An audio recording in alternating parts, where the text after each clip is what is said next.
Bien, ahí entonces estamos. Esta es la portada de un libro ahí que yo tuve ocasión de escribir hace como un año. Se llama así, Neuroeducación en el aula del próximo unicornio, porque de ahí, eso es algo nuevo. Bueno, en realidad neuroeducación se viene hablando desde hace años, pero en años recientes es cuando por decirlo así, se le ha dado más auge. Hoy día oímos hablar muchas cosas con neuro, se habla de neuroventas, neuroeducación, neuroliderazgo y temas así, porque hay temáticas que de pronto se ponen como de moda.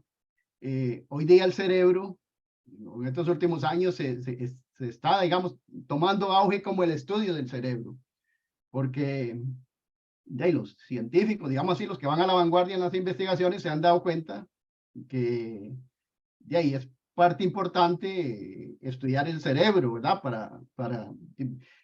Para ventas, por ejemplo, hay muchas estrategias por ahí leyendo un poco, yo me he encontrado, y resulta que a uno le venden cosas inconscientemente, ¿verdad? Que uno compra cuando va a un supermercado, por ejemplo, que ponen lo más caro a la vista de los ojos. Tal vez no nos hemos percatado de eso, pero digamos, porque ellos pagan a su vez, los productores, las empresas, pagan evidentemente porque los pongan en esos estantes, ¿verdad? A la altura de los ojos. Esos son normalmente los más caros. Los productos que pueden alcanzar los pequeños, ¿verdad? Los niños, generalmente están abajo para que ellos pasen y los cojan y los papás ya y después no encuentran cómo quitárselos, ¿verdad? Cuestiones así. Entonces, esos son neuroventas, venderle al cerebro.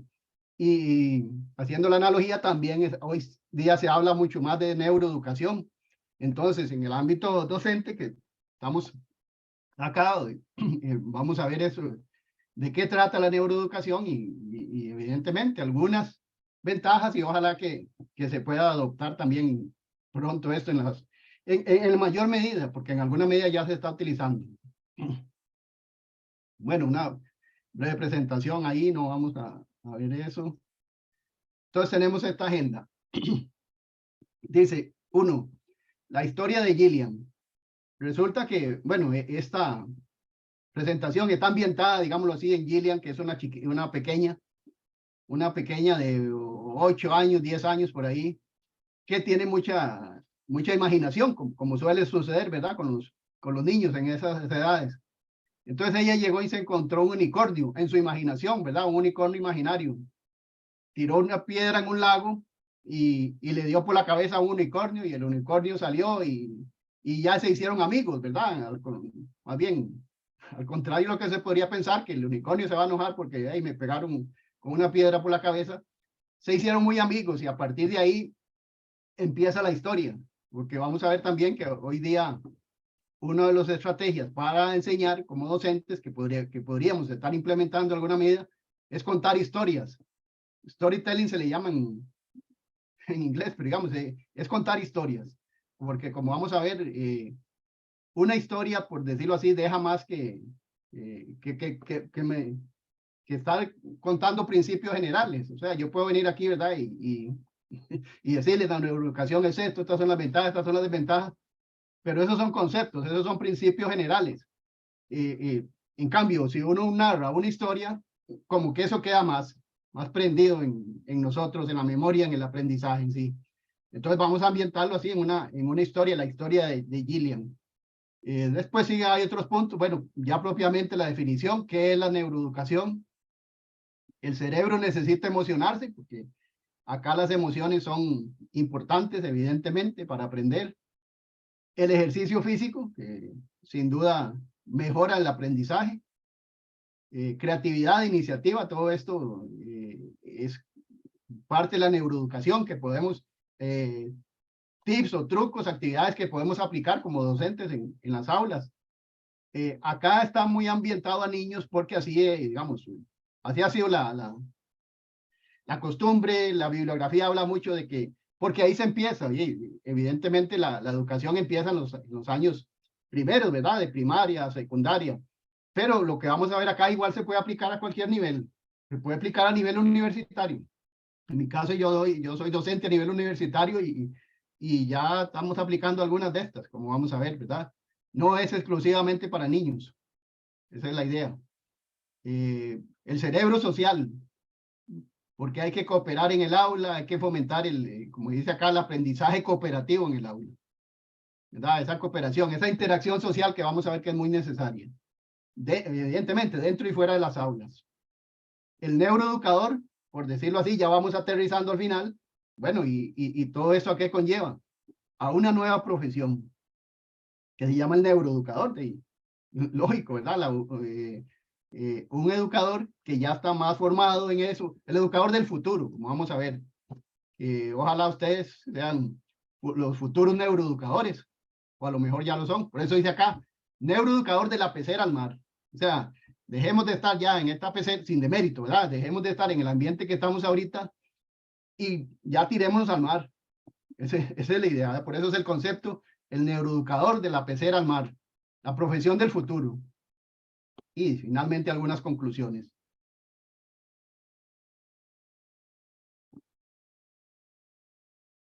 Dice, nadie puede aprender nada y menos de una manera abstracta, menos que lo que vaya a aprender encienda su curiosidad.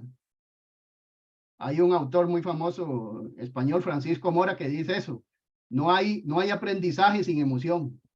Ese es el principio, valga la redundancia, básico de todo el aprendizaje. Uno tiene que emocionarse para aprender algo.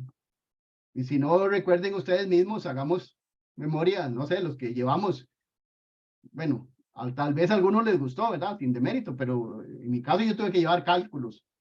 Cálculo 1, cálculo 2, cálculo 3, ecuaciones diferenciales, álgebra y análisis, un montón de matemáticas, de nuevo, sin demérito, pero de ahí que tal vez a uno no le gustaba mucho, entonces, la verdad, no nos nacía ir a esas clases a aprender. En cambio, lo que a uno le emociona, bueno, en mi caso yo soy de tecnología de información como primera carrera, y esa era la emoción, aprender a programar, aprender análisis de sistemas operativos, del campo propiamente de la tecnología de información. Eso sí, lo que a uno le emociona, a uno sí va con gusto, por decirlo así, va con deseo de aprender eso. Entonces, esto es el principio de todo. Tenemos que hacer vibrar esas emociones en los estudiantes para que tengan deseo de aprender, vayan con mejor disposición, mejoren su desempeño como estudiantes, porque de ahí esa es la idea, ¿verdad? Encender esas emociones. Bien, vamos a ver un video acá. Este es un famoso educador de España, se llama José Antonio Fernández Bravo, que nos va a dar una guía, una introducción a este tema también. Vamos a ver.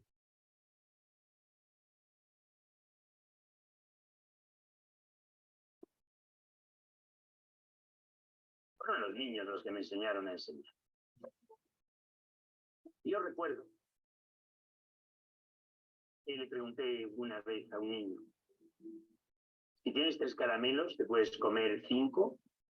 Y él me dijo, no. Yo le dije, muy bien, tesoro, ¿por qué? Me dice, porque vomito. ¿Sabes qué hice yo? Que busqué su foto rápidamente y puse, no razón. Días más tarde, su mamá me explicaba que se había hinchado a chucherías, que había pasado una mala noche, que le había dicho, tú no puedes comer muchas chucherías porque te vas a poner malito. Y entonces yo caí, que quizás sí razonaba, que cuando yo le decía que si teniendo 3 te puedes comer 5, él pensó, 3 sí, pero 5 no, porque 5 son muchos.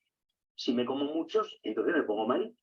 Muchas veces decimos que no razonan, porque desconocemos la causa por la cual se expresa. Que las respuestas que obtenemos no coincidan con las que esperamos no significa, de modo alguno, que no razone, ¿no? Sino simplemente que hay discrepancia entre lo que nosotros deseamos y lo que obtenemos.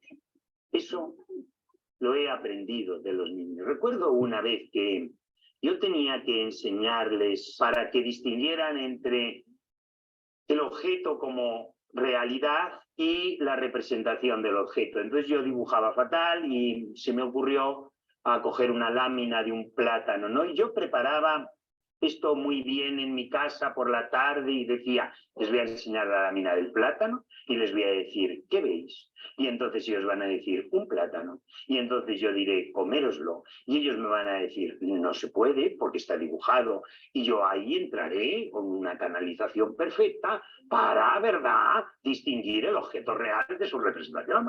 Mi clase está perfectamente preparada. Así que cuando llegué al día siguiente, saqué mi lámina del plátano y les dije, ¿qué veis? Todos, un plátano. Digo, vamos bien, vamos según el guión. Y les dije, coméroslo. Y todos empezaron, ñam, ñam, ñam. Y mira, yo me quedé así. Y yo dije, ¿está rico? Y uno dijo, sí, está muy rico. Y otro ya dice, mi abuelo dice que hay que comer mucho. Dice, mi abuelo va a venir a vivir con nosotros. Y ya nos hablamos. El tema ya no es el plátano, ni la representación. El tema es el abuelo. El abuelo.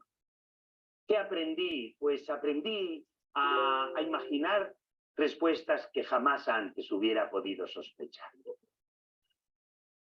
Aprendí a enseñar desde el cerebro del que aprende, con esas posibles respuestas. Una vez les dije, dime 3 frutas. Y me dice uno, 3 melocotones. Y digo, vamos a ver, que te he dicho 3 frutas, porque uno oye, también tiene carácter. Y él me dice, 3 melocotones son 3 frutas. Digo, pero 3 frutas, tesoro de fruta, un melocotón, una fruta. Otra, y ya están siempre los que te siguen, ¿sabes? Y ya se lo van diciendo. Bueno, pues logramos que las 3 frutas fueran melocotón, pera y plátano, por ejemplo. Fíjate que a los 2 días venía en el libro este problema. En una cesta hay 3 melocotones y 2 peras. ¿Cuántas frutas hay? Me he tenido 2. Y yo dije, ahora, que lleva razón. Que una de 2. O la he liado yo antes, o la he liado él ahora. Pero esto tiene que aclararse. Así que aprendí a enseñar desde el cerebro del que aprendí. Aprendí a adaptar mi mirada a su mirada infantil.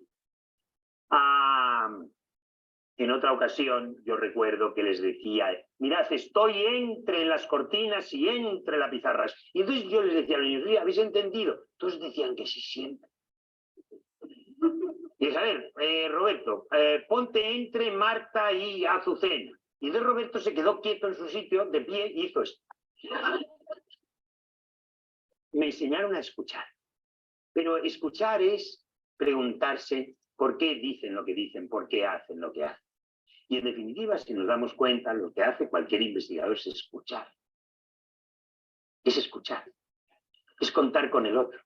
Así que yo pensé, claro, él hace esto, porque a mí me ve hacer esto entre. Así que yo puse una papelera, un paraguas, un balón, y entonces yo me pongo aquí, donde está el paraguas, el balón, y le digo, ¿dónde estoy yo? Digo, vamos a ver si lo ven ya. Y me dicen, en el suelo. Y es verdad que estoy en el suelo. O sea, te hacen pensar que quizás el adulto sea un niño empobrecido. Así que yo sigo en mi manera de programar y de invitarles a que en definitiva digan lo que yo quiero oír. Sí, en el suelo, pero también, dice uno, con nosotros. Pero es que no va a terminar el tema. Digo, sí, tesoro, con nosotros, con vosotros, en el suelo. Pero, ¿dónde estoy? Dice uno, con Dios. Digo, se acabó. ¿Se acabó el tema? Y me enseñaron los niños todo. Me enseñaron que no existe método de enseñanza superior a la capacidad de aprendizaje de la mente humana.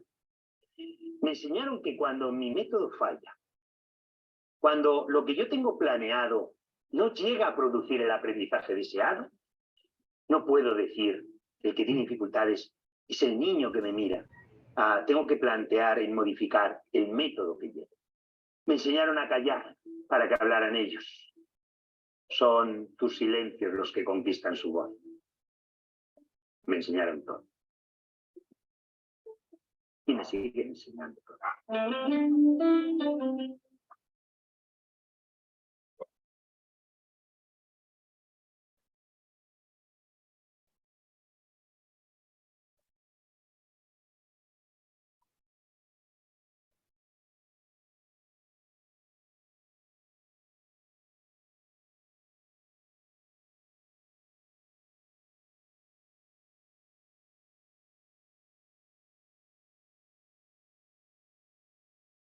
No, Dios mío, señor.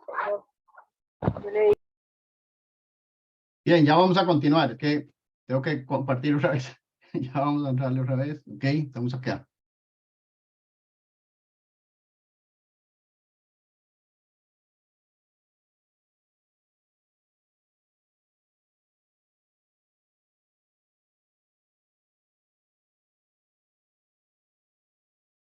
Ok, no, pero ahí no está en presentación.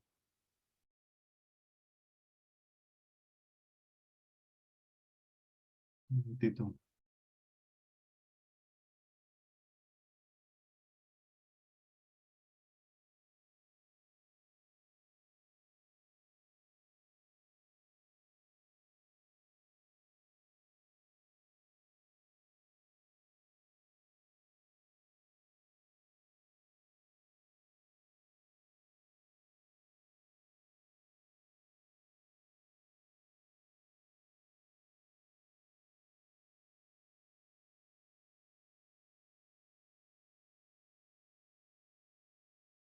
Fueron los niños los que me enseñaron a enseñar.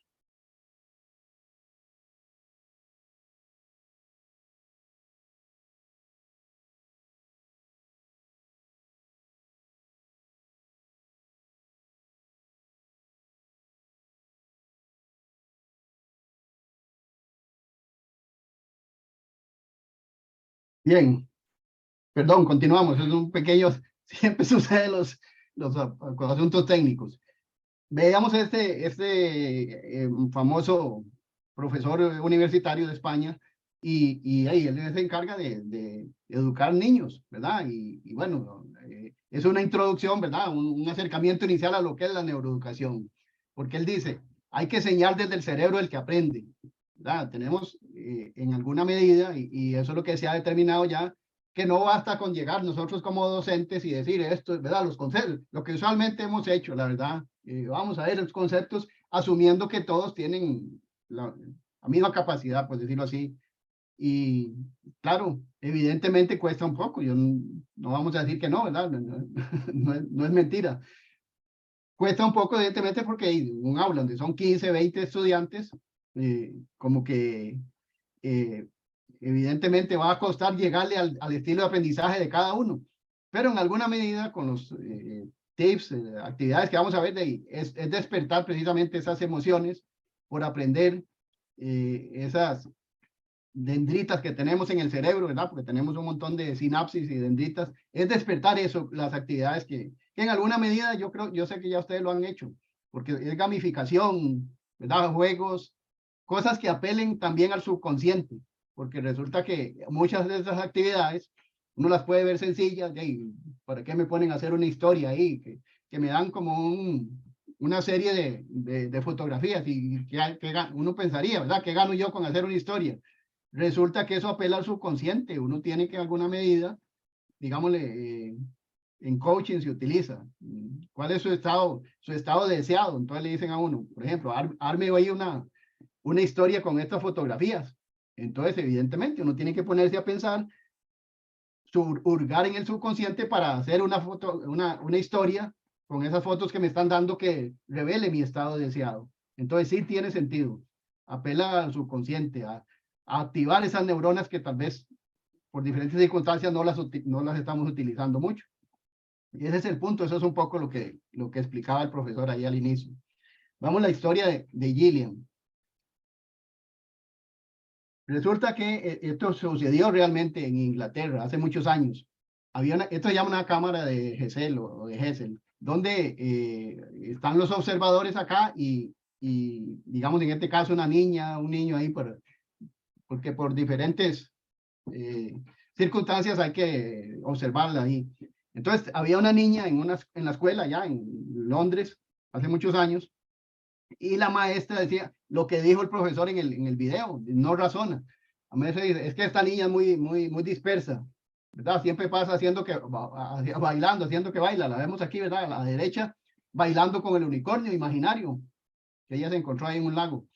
Entonces Gillian pasaba bailando. Entonces bailando y oyendo música, digamos, o imaginariamente oyendo su música y bailando. Y la maestra dijo, no, no, le mandó una nota a la mamá, ¿verdad? Con Gillian le dice, llévele esta nota a su mamá. Y se la llevó y lo que decía era que mejor no la llevaran más a la escuela porque esa chiquita no ponía atención, etcétera, ¿verdad? Entonces la mamá la llevó a la escuela, efectivamente, a hablar con el director. Y fue cuando la metieron acá en una cámara y digamos, los directivos ahí, los más altos representantes de esa escuela, empezaron a observar una entrevista que le estaban haciendo a Gillian. En un momento dado, la maestra que le estaba haciendo la entrevista salió, tuvo que salir, digamos, venir acá donde están los demás. Y Gillian empezó a oír música y empezó a bailar. Bueno, acá estaba bailando, ¿verdad? Con su unicornio imaginario, con su amigo. Empezó a bailar, entonces les dice uno de los más altos representantes o el director de la escuela, dice, no, esa niña no es que es dispersa, ¿no? ¿Verdad? No es que tiene deficiencias para aprender, es que ella es una artista, es una bailarina, vean. Y ciertamente, después le dieron, por decirlo así, una beca, una oportunidad de ir a otra escuela de artes, ya en este caso, y ahí, bueno, eso es historia, el resto es historia. Ella se convirtió en una bailarina famosa. Aquí está, dice acá, Gillian Line, recibiendo el premio Laurence Olivier. Lo recibió evidentemente en Estados Unidos, en Broadway. Ganó un montón de premios como bailarina y como directora de obras, ¿verdad? Al cabo de la vida, evidentemente, pero es cierto eso que sucedió con Gillian. La querían en un principio, decir, no, no venga más a la escuela porque usted no sirve. Y resulta que es saber explotar los talentos, ¿verdad? Que todos tenemos habilidades e inhabilidades. Todos somos buenos para unas cosas y digámoslo así, no tan buenos para otras. No podemos ser buenos en todo. No podemos ser todólogos, ¿verdad? Que uno diga, que yo soy bueno en todo, no. Eso no existe, pero sí tenemos habilidades en ciertas áreas y en otras no tanto. Entonces, Gillian lo que tenía era eso, habilidad para bailar, incluso para dirigir obras, ganó muchos premios y todo. Entonces, esa es la historia. Vemos, infelizmente, probablemente muchos talentos en la escuela, en el colegio, se desperdician porque los docentes tal vez no sabemos ver esas cualidades, ¿verdad? Entonces, ¿Qué nos puede decir?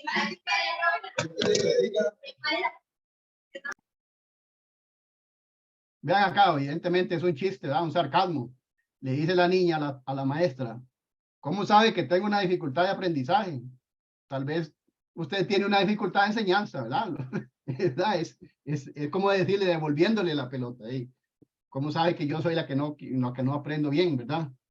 Es un chiste, ¿verdad? Evidentemente, pero eso sucede.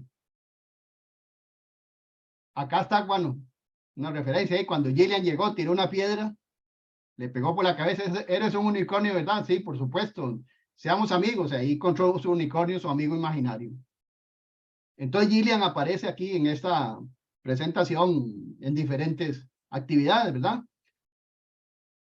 ¿Cómo crees que funciona nuestro cerebro? Dice Gillian, ¿verdad? El unicornio. La neuroeducación nos ayudará a dedicar teniendo el cerebro en mente, teniendo en mente el cerebro del que aprende. O sea, tenemos que ponernos un poco, ¿verdad? Ahora más bien al otro lado. ¿Cómo será que aprenden los niños, los jóvenes, los universitarios incluso? Pensar teniendo en mente el cerebro del que aprende. Tenemos otro bonito ejemplo acá de eso precisamente, de darle a los niños la oportunidad, igual que Gillian. Vamos a ver.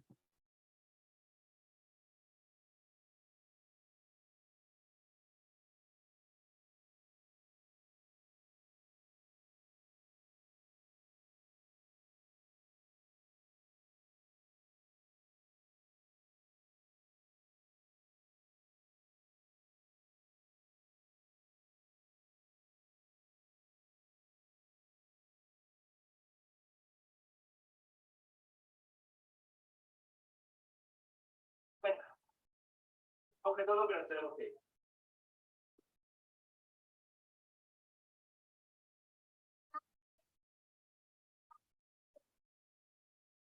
Con las clases de inglés, el ajedrez, la clase de informática no tienes tiempo. Eso es bueno para tu futuro. Pero cuando seas mayor querrás tener un buen trabajo. Sí, yo quiero ser bailarina. Deja, eso no te da de comer. Y que me da de comer. Pues un trabajo de verdad. Es un trabajo de verdad. Pues un trabajo estable en el que ganes mucho dinero. Pero para qué quiero yo mucho dinero.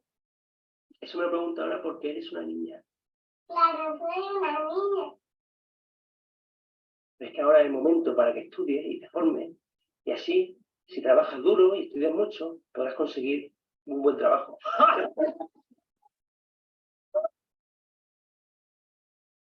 Con un buen sueldo, estable, que no te tengas que preocupar más por el dinero.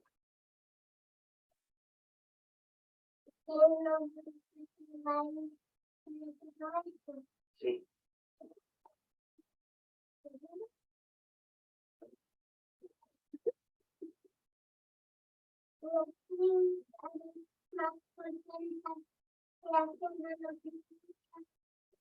Sí. Bueno, a lo mejor no, pero no tendrá más preocupaciones. Y te asegurará una jubilación. No, que cuando seas mayor no te va a interesar jugar. Pues entonces no quiero ser mayor. Eso es inevitable, eso es siempre así. Siempre. Claro. Y tú tienes preocupaciones. No.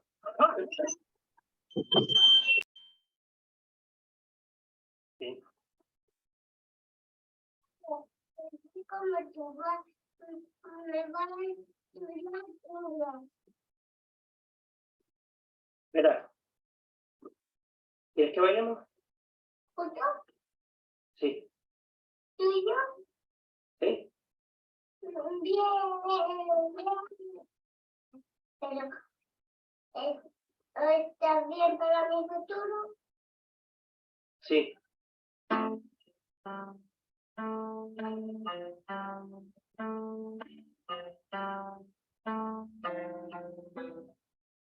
Puedo no roncar por las mañanas. Puedo trabajar de sol a sol. Puedo subirme hasta el Himalaya o batirme con mi espada para no perder tu amor. Puedo ser tu piel, tu pelo, todo lo que te imaginas puedo ser. Y por tu amor volví a nacer. Tú fuiste la respiración, era tan grande la ilusión. Pero sin demás, ¿qué voy a hacer?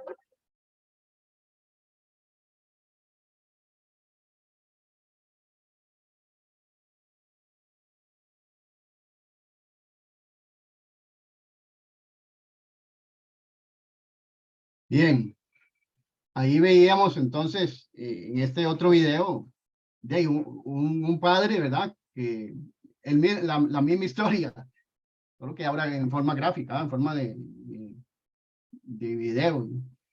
Y la niña le dice, es que yo no quiero ir a estudiar eso, yo lo que quiero es bailar. Y ahí ven, bueno, dice, al final dice, y usted qué le está dando a sus hijos? ¿Qué le está dando a sus niños? ¿Verdad? Es eso, darles lo que, sobre todo en lo que tengan destrezas, en lo que más tengan habilidades, tratar de desarrollarles eso. Vamos en qué es neuroeducación. Entonces, ¿cómo aprende el ser humano?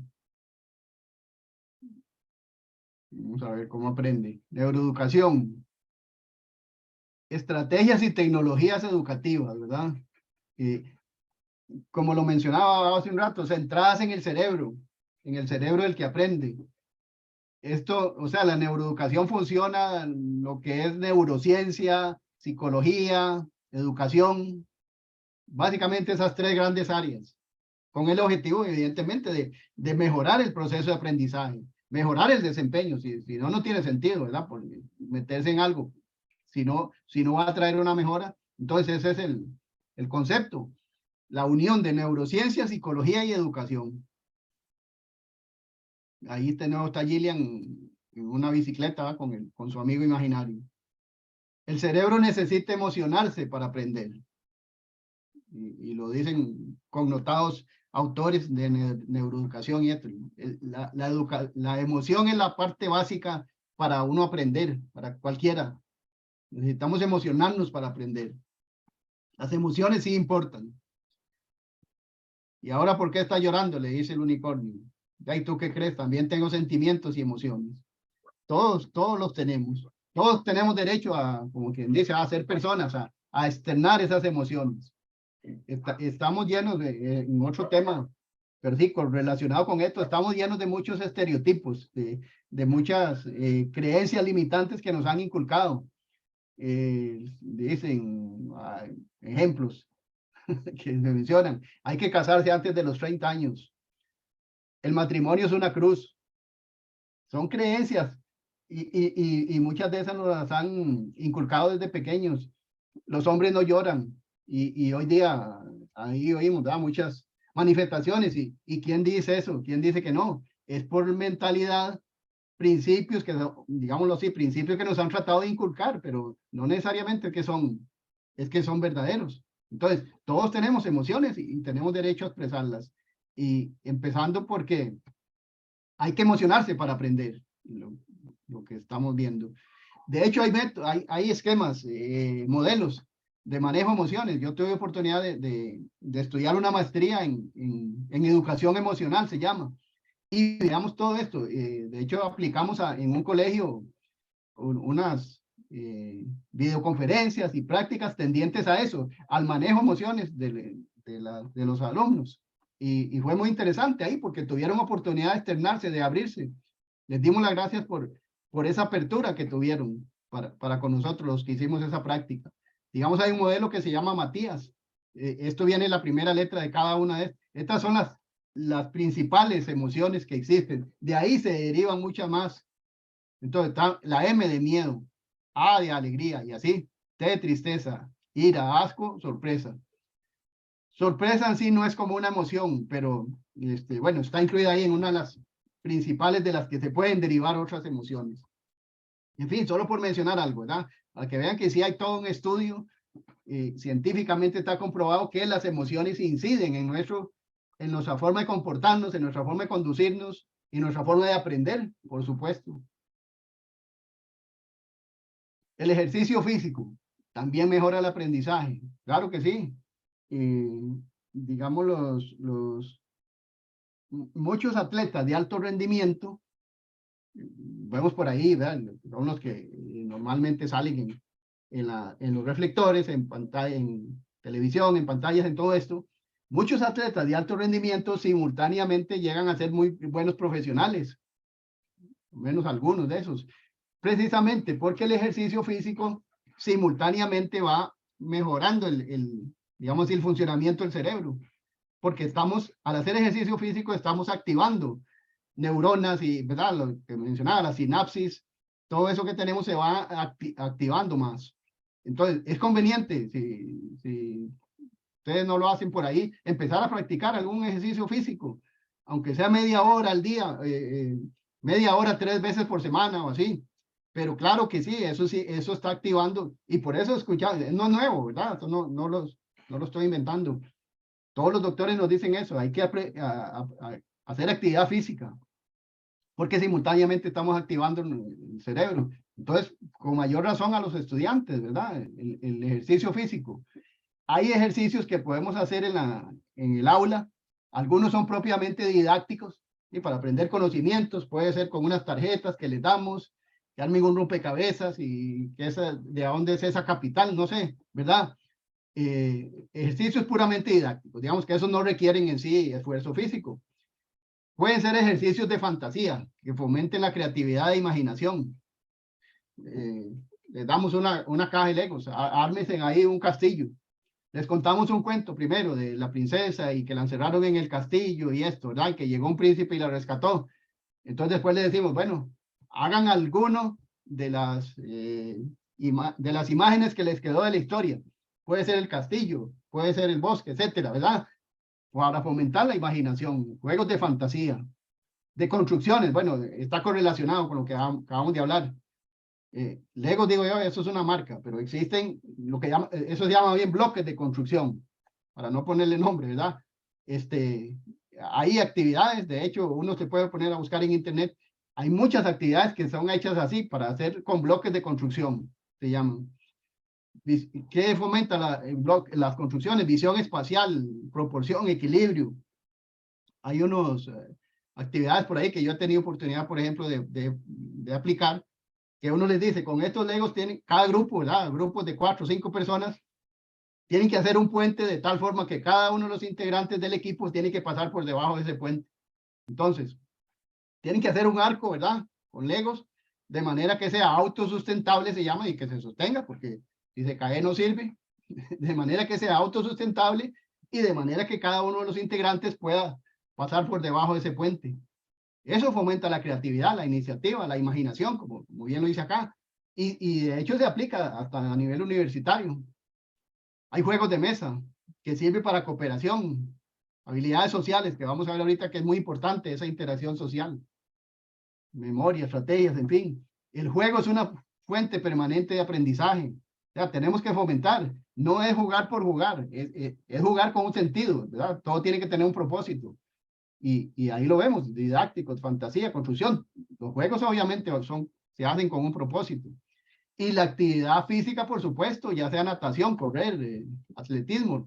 Podemos, ya actividades extra clase, fomentar en los estudiantes, hagan actividad física, corran. Normalmente las universidades tienen su club de atletismo, por ejemplo, club de diferentes deportes, etcétera. Hay que fomentar también que se haga ejercicio físico. ¿Qué sueño? Dice acá ella, Gillian, le dice al unicornio, ¿qué sueño? Vamos a tomar una siesta. Lección dormida, lección bien aprendida. Resulta que, contrario tal vez a lo que normalmente pensamos, uno dice, voy a quedarme tarde porque necesito hacer este trabajo, o voy a levantarme madrugada, y ahí lo que estamos haciendo es quitando horas de nuestro descanso, de nuestro sueño, ¿verdad? Y el sueño nunca se recupera, como bien lo hemos oído mencionar por ahí, el sueño, mentira que uno después dice, hoy voy a dormir hasta tarde y con eso recupero.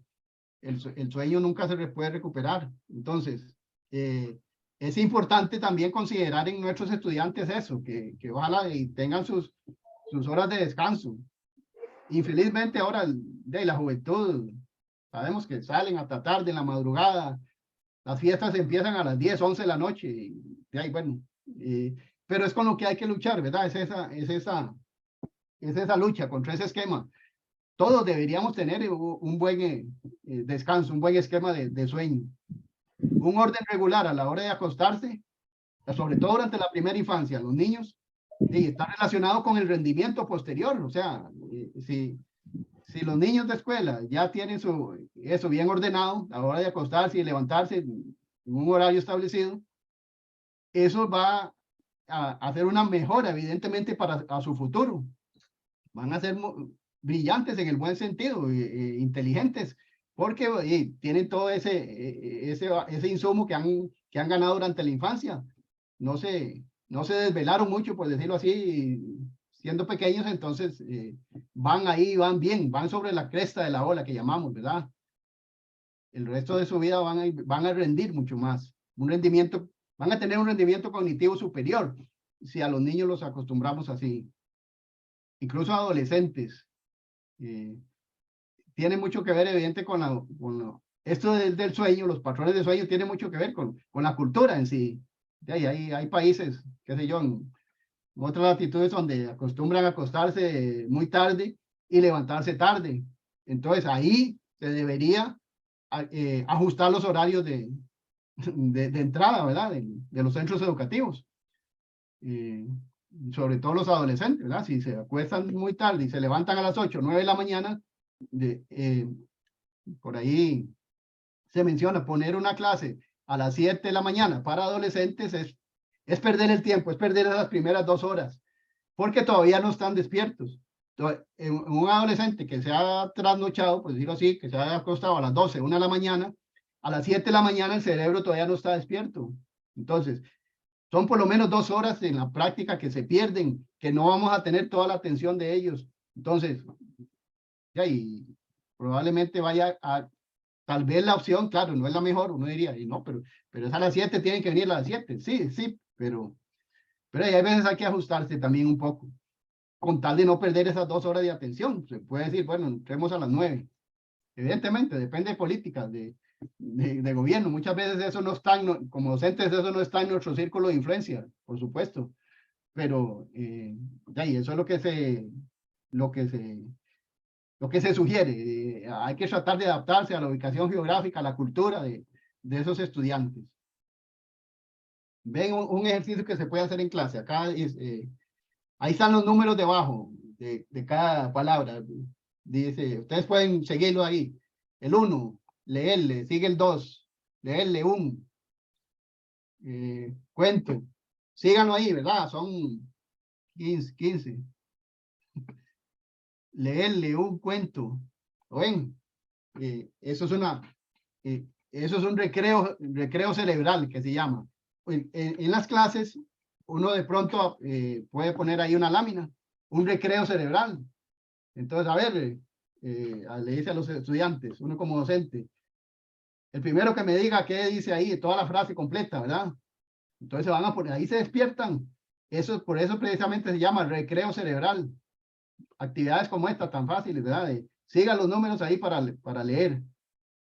Leerle un cuento a un, aquí lo estoy siguiendo en línea, leerle un cuento a un niño y ahí va, ¿verdad? Entonces, hay recreos cerebrales. De hecho, uno puede buscar recreos cerebrales y encontrará muchas actividades que se pueden hacer así en momentitos en el aula, en la misma lección. Creatividad. Actividades en el aula para propiciar la creatividad, claro. Lo que hemos venido hablando, la verdad. Hay que propiciar. Ahorita vamos a ver algunas específicas. Motiva a los estudiantes a buscar soluciones por sí mismos. Por supuesto, brindarle las soluciones, no estamos contribuyendo, ¿verdad? Uno les dice, hagan esto, qué sé yo, resuelvan este problema matemático. Tienen media hora, 40 minutos, el tiempo que uno estime necesario. Y yo después de eso les llego con la solución, como que eso mata también un poco la ilusión, ¿verdad? Porque igual pueden decir, de por sí ahorita no lo hago, de por sí ahorita viene el profesor y nos va a dar la solución. Entonces, no, una opción es, no, hasta que ustedes encuentren la solución. Bueno, no la encontraron, se la llevan de tarea. Entonces, traigan en eso resuelto. ¿Verdad? Motive a los estudiantes a buscar soluciones por sí mismos. Cambie la distribución del aula. Ve que esto puede sonar trivial, pero bueno, por demás es sabido de todos ustedes. Somos muy posicionales. Nosotros llegamos el primer día de clase y nos sentamos en un lugar. Y ahí nos seguimos sentando el resto de las lecciones, porque así somos, porque uno dice, implícitamente estamos diciendo, este es mi lugar. Nadie se me meta aquí, nadie me invada. De hecho, cuando uno llega tarde, digamos, por alguna circunstancia, y alguien se sentó en mi campo, ya nos incomodamos ciertamente un poco, porque ya tengo que ir a buscar otro lugar, ¿verdad? Piensen ustedes mismos, ninguno de nosotros está, digamos, en la disposición de llegar todos los días, voy a sentarme en un lugar diferente. No, porque somos muy posicionales. Eso es mental. También quizá igual, son creencias limitantes. ¿Por qué me tengo que sentar siempre en la misma posición? Entonces, interesante, digamos, en una sesión acá universitaria, bueno, cuando teníamos más clases presenciales, porque ahora con la pandemia también se ha tendido a ser más virtual, al menos acá en el caso de nosotros en la universidad. Ya muchos de los cursos son virtuales, pero antes de que íbamos ahí a las lecciones presenciales, ¿verdad? Un día se me ocurre a mí cambiarles la ubicación de los pupitres, ¿verdad? De las sillas. Entonces les hago así yo llegué antes, evidentemente, y hice así como una herradura, ¿verdad? Para que la gente se siente ahí y nos veamos todos. Bueno, fue un problema precisamente porque cada uno estaba acostumbrado a sentarse, ese es mi lugar. Al segundo sitio de esta fila es el mío y yo me siento ahí todos los días. Entonces ya solo eso, claro, lo saqué de su zona de confort y ese era el objetivo, que ya empezar a hacer actividades así, que se vean entre todos. Esa distribución es la mejor, ¿verdad? Hacer como una herradura, como una U, porque ahí sí nos podemos ver entre todos y el docente está aquí, ¿verdad? En el centro. Igual puede ver a todos. Entonces, bueno, una opción es llegar un día antes, cambiarles la distribución para que, bueno, precisamente para generar creatividad, para generar iniciativa. Ya con solo eso está activando las neuronas. Bien, cambiar la distribución del aula. Refuerza los talentos individuales. Un poco lo hemos dicho ya. Tratar de ver para qué es bueno en alguna medida cada uno y en esa medida estimularles esas destrezas, las que hacen mejor. Todos tenemos habilidades e inhabilidades. Por ejemplo, alguno es muy bueno para hablar en público, qué sé yo. Entonces uno dice, vea, Jorge, prepárese usted que es bueno para hablar en público, prepárese una presentación para que venga el otro día y la haga aquí, se luzca, ¿verdad? Estimularles eso, estimularles los talentos. Otro es muy bueno, otra es muy buena para redactar. Entonces le digo, María, hágame un favor, hágase una redacción sobre este tema. Y claro, evidentemente, ahí ya va mejor, es una motivación y con eso va a mejorar su desempeño como estudiante, porque le estoy, como quien dice, dando por donde es, explotando el talento que tiene, ¿verdad? Refuerza los talentos individuales. Ofrecerle retroalimentación individual, que en alguna medida ya lo hacemos, ¿verdad? Los trabajos individuales, uno los revisa y se los entrega con las observaciones a cada uno. Eso es lo normal, digamos, y lo bueno. Una retroalimentación individual al trabajo que hizo cada uno. Utiliza la tecnología, que ahorita vamos a ver, igual tiene sus ventajas y desventajas la tecnología. Lecciones multidisciplinarias, también podemos mezclar ahí diferentes disciplinas, no solo estar encasillado en una, sino, como vamos a ver un ejemplo ahorita, bien se pueden, ¿verdad? Hablar de diferentes disciplinas en una sola lección. Diseña un espacio que inspire creatividad. De hecho, se sugiere, ustedes en su casa, por ejemplo, uno debería tener, es decir, este es mi espacio. Como decir acá, bueno, aquí estoy en una oficina, pero un rincón, ya sea en el escritorio, donde sea, donde uno diga, este es mi espacio de creatividad. Tener las cosas que le recuerden buenos hechos del pasado, logros, que todos hemos tenido algunos logros, ¿verdad? Entonces uno puede tener, bien sea títulos, bien sea un recuerdo, me regalaron esto cuando yo obtuve tal cosa, tenerlos ahí en un rinconcito en su casa, porque uno va a llegar ahí siempre, ese es como su altar, ese es su sitio de creatividad. Entonces uno dice, voy a ir y me siento un poco, cuando estamos abrumados con algo, algún problema, todos los tenemos, ¿verdad?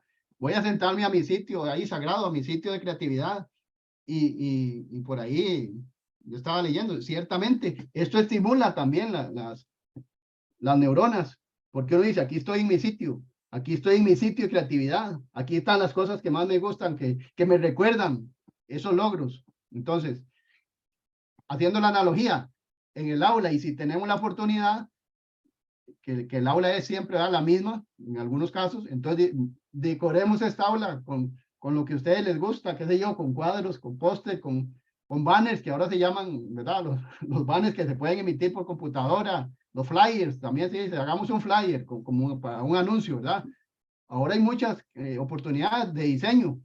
Entonces, diseñen un espacio que inspire creatividad. Les hablaba de la tecnología, vean, si bien acá dice, bueno, haga uso de la tecnología, utiliza la tecnología, ciertamente, sobre esto hay un dilema, digámoslo así. En los docentes, menos ahí en la universidad donde yo trabajo acá en Costa Rica, normalmente estamos en por decirlo así, en esa discusión, que si es conveniente que los estudiantes estén ahí con sus celulares, sus iPads, su computadora en clase. Hay algunos que dicen que no, que rotundamente no. Al menos yo soy del criterio que sí, hay que dejarlos, porque el docente es el que tiene que competir contra eso, contra esas distracciones. Si uno no es suficientemente bueno como para captar la atención, Y por eso es que se ponen a ver el celular. Por eso es que se ponen a ver iPad y se ponen a la computadora a jugar, a ver otras cosas. Entonces, yo tengo que ser, que sea falta de modestia, pero yo tengo que ser bien bueno para captar la atención de ellos, para que no estén en el celular, ¿verdad? Entonces, muchos dicen, no, quitémosles el celular, que no lo puedan prender, que no puedan prender. Hey, no, más bien, la tecnología vino para mejorar las cosas, para, ¿verdad? Para mejora, para bien. Incluso ellos pueden estar buscando cosas ahí. Yo les he dicho, el rol del docente actualmente ha variado, porque hoy día uno como docente puede estar hablando y los estudiantes buscando ahí lo mismo que uno está hablando. Yo les digo, porque ustedes hoy día tienen internet, San Google, que llamamos, ustedes pueden estar en San Google buscando a ver si efectivamente lo que yo le estoy diciendo es cierto.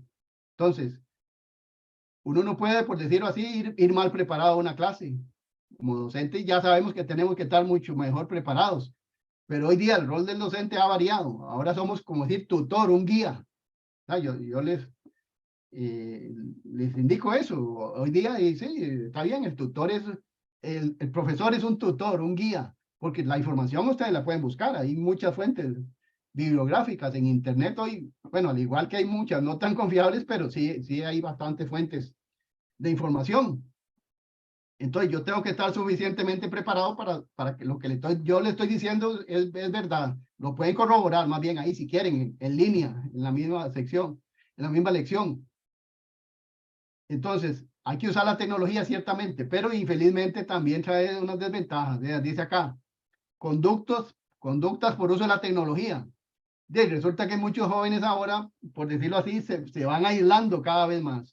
O sea, cada vez hay menos esa interacción social que tuvimos al menos algunos de nosotros, ¿verdad? Antes de que no existían celulares. Y entonces era, por decirlo así, más bonito la interacción social, los recreos, uno salía a conversar, a jugar, lo que fuera. Hoy día se ve mucho esto, ya, infelizmente, como se ve acá a la izquierda, ¿verdad? Todos ahí no hablan entre ellos, solo a través de mensajes. Llega la adicción a puntos extremos, ¿verdad? Que a todo lado quieren llevar los aparatos electrónicos. Entonces también, y eso un poco tal vez es hacer conciencia en nuestras lecciones. Está bien usar la tecnología para bien, hagan sus tareas, busquen la información, pero no estar todo el tiempo en eso. Acá ve ahí otro caso. Dice, 97% de las personas afirma que su comida tiene peor gusto si es víctima de pubbing mientras come. Pubbing es como que lo ningunean a uno, como que le están diciendo, yo estoy solo viendo el celular, no me importa quiénes están acá conmigo. Entonces, ven qué interesante, el 97%, casi todas las personas dicen, ya, y es que la comida tiene un mal sabor porque no me siento acompañado, porque con quien yo iba o las personas con quien yo iba pasaron ahí viendo el celular. Entonces, ven, es interesante. 87% de los jóvenes prefieren enviarse mensajes que hablar cara a cara. ¿Lo ven acá este ejemplo, el del centro? Una mayoría de los jóvenes resulta que ahora no, mejor mandar mensajes que ir a hablarnos. Y la comunicación cara a cara sigue siendo la mejor que hay, la más rica, porque uno ve el lenguaje corporal, muchas cosas que se pierden a la hora de mandar mensajes. Pero bueno, resulta que el 87% de los jóvenes en este momento mejor mando mensajes. Como que tienden a aislarse más bien, ¿verdad? Y paradójicamente. O sea, la tecnología se hizo para facilitar las cosas y paradójicamente está alejando un poco también esas relaciones sociales. 75% de las personas regresan a la casa si olvidan el teléfono, el móvil, ¿verdad?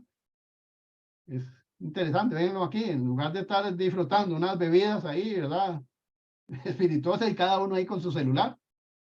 Entonces también, o sea, ciertamente, la tecnología es una ventaja, por supuesto, pero y también el abuso o la adicción causa otros problemas que ya los son por todos conocidos.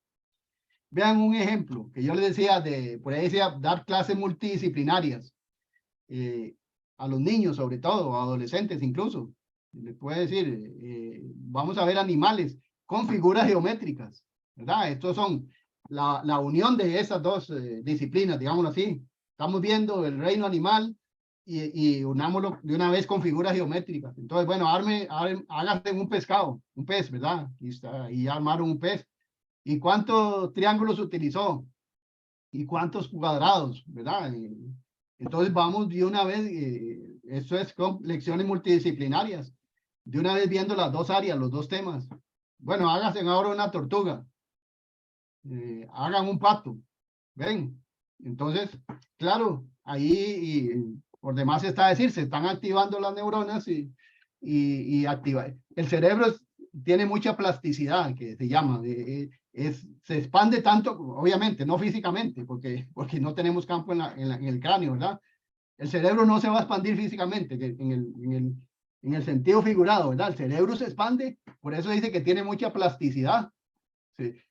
Uno le puede meter conocimientos. Entonces, si desde pequeños les vamos haciendo estas mezclas, ¿verdad? De varias materias en una sola, le enseñamos a unir conceptos, etcétera, esos niños van a llegar a potenciarse mucho más profesionalmente, porque van a tener, el cerebro va a tener esa plasticidad. Hoy día, igual, para dar clases, bueno, podemos usar mencionábamos clases multidisciplinarias, como ese ejemplo que veíamos, storytelling, lo que yo les digo de la historia. Bueno, acá empezamos con la historia de Gillian, que una niña que llegó a ser una bailarina excelente, que ganó premios, etcétera. Una historia inspira más que venir uno a hablar solo de conceptos. Bueno, vamos a ver neuroeducación y ahora esto y ahora estos tips, etcétera. Una historia amarra más las ideas. Y hoy día se habla de storytelling. Storytelling es justamente contar historias. Y nos mencionan, es una de las técnicas a nivel docente, por supuesto, para dar clases. A nivel de negocios, hoy día se utiliza. Es mejor llegar y contar una corta historia para después entrar al tema, ¿verdad? Para enganchar a los que queremos hacer socios, para enganchar a los que queremos como clientes. Entonces, una buena estrategia de utilizar el storytelling lo podemos utilizar en las clases. Igualmente para estimular el cerebro también, ¿verdad? El cerebro es el que aprende. Hay una corta historia acá. Vamos a ver si nos da tiempo de decir rápidamente. Resulta que llegó un caballero, un señor, llegó a un hotel, ¿verdad? Que llega con su señora. Y entonces mandan a traer una pizza. Están ahí en el cuarto del hotel y mandan a traer una pizza. Cuando la abren, resulta que lo que traía era de $5,000. Se la habían enviado evidentemente por equivocación. Tal vez la tenían para alguna celebración, algo así. Y entonces dicen en primera instancia, ah, qué bueno. Vea toda la plata que tenemos, $5,000. Y entonces el señor dice, no, no, no. A mí, mis padres me inculcaron que uno tiene que ser honesto. Entonces voy a ir a devolverlos. De verdad, el señor toma la plata, toma los $5,000 y se va a la pizzería y busca al gerente y le dice, vea, es que por error a mí me enviaron al hotel esta plata y no me pertenece, yo vengo a devolverla. Ah, qué bien, le dice el gerente. Qué dicha, vamos a sacarlo porque usted no oyó el anuncio de radio. No, no, ¿cuál anuncio? Ya, que pusimos ahí que el que nos devolviera eso le íbamos a dar un premio y le íbamos a dar unas pizzas aquí en recompensa. Entonces ahorita viene la prensa para acá, para sacarlo usted en todos los medios de acá de la ciudad y de ahí que vean que usted tuvo la honestidad de devolverlo. Y entonces dice él, no, no, no, no, no, mejor déjelo así. Le dice al gerente, venga acá y lo llama aparte y le dice, mejor dejemos eso así. ¿Y por qué? Porque usted no quiere publicidad, que se le reconozca eso. Dice, es que la señora que anda conmigo no es mi esposa. Entonces dice el señor, ¿verdad? Entonces yo no me sirve a salir. Entonces se fue, inmediatamente salió y se fue. Entonces, esto es una historia así, corta, rápidamente, ¿verdad? Un resumen del resumen. Esto es, por ejemplo, para hablar de honestidad y de integridad. Este señor era honesto, sí, era honesto porque devolvió la plata, fue y devolvió el dinero, pero era íntegro. No, ¿verdad? No era íntegro. Porque la honestidad habla de lo que yo hago, pero la integridad habla de lo que yo soy. Entonces, esta es la idea. Hablando de storytelling, ven, una historia deja más que los principios generales. Yo puedo hablar de honestidad, y honestidad dice esto, y honestidad es este concepto, y veamos esta otra definición. Y después vemos las definiciones que hay de integridad, por ejemplo. De eso, a los estudiantes lo que le queda es el 7%. El estudiante retiene el 7% de lo que uno habla. Pero ya con una historia, por ejemplo, bueno, ojalá que así sea, ¿verdad? Ya ustedes por lo menos saben la diferencia entre honestidad e integridad. Honestidad es lo que yo digo, integridad es lo que yo pienso. Y entonces, es mejor, por ejemplo, con una historia, hablando de storytelling, para que queden más arraigados los conceptos. Hoy día se habla de visual thinking. Visual thinking, eso, bueno, hay design thinking, ¿verdad? Es una tendencia, herramienta, y también resulta que ahora se habla de visual thinking. Resulta que las modas como que son circulares. De pronto vuelve una moda que estaba en los 70, 80, no sé, los pantalones tipo tal. De pronto dicen, es que está volviendo la moda de los 80, 90. Entonces ahora, en línea con eso, porque ciertamente la historia circular, la historia no es que va lineal y lineal, lineal, y evidentemente, pues sí, hay mejoras, como hemos visto con la tecnología y todo eso, pero hay ciclos, en algunas cosas hay ciclos. Ejemplo de esto, visual thinking se trata de hacer dibujos. En lugar de traer las presentaciones ya hechas, evidentemente aquí no podíamos hacerlo con dibujos porque voy a gastar mucho tiempo y tenemos un tiempo limitado. Pero en una clase uno puede llegar, evidentemente hay que saber medianamente dibujar, aunque sean siluetas. Entonces uno esto no es más que hacer historias gráficas, visual thinking. Entonces uno dice, tenemos una persona aquí que se reunió con esta otra y los va haciendo. Y eso, dibujarlos ahí en línea, como se dice, hacer los dibujos ahí online, le sirve mucho más a los estudiantes para retenerlo, ¿verdad?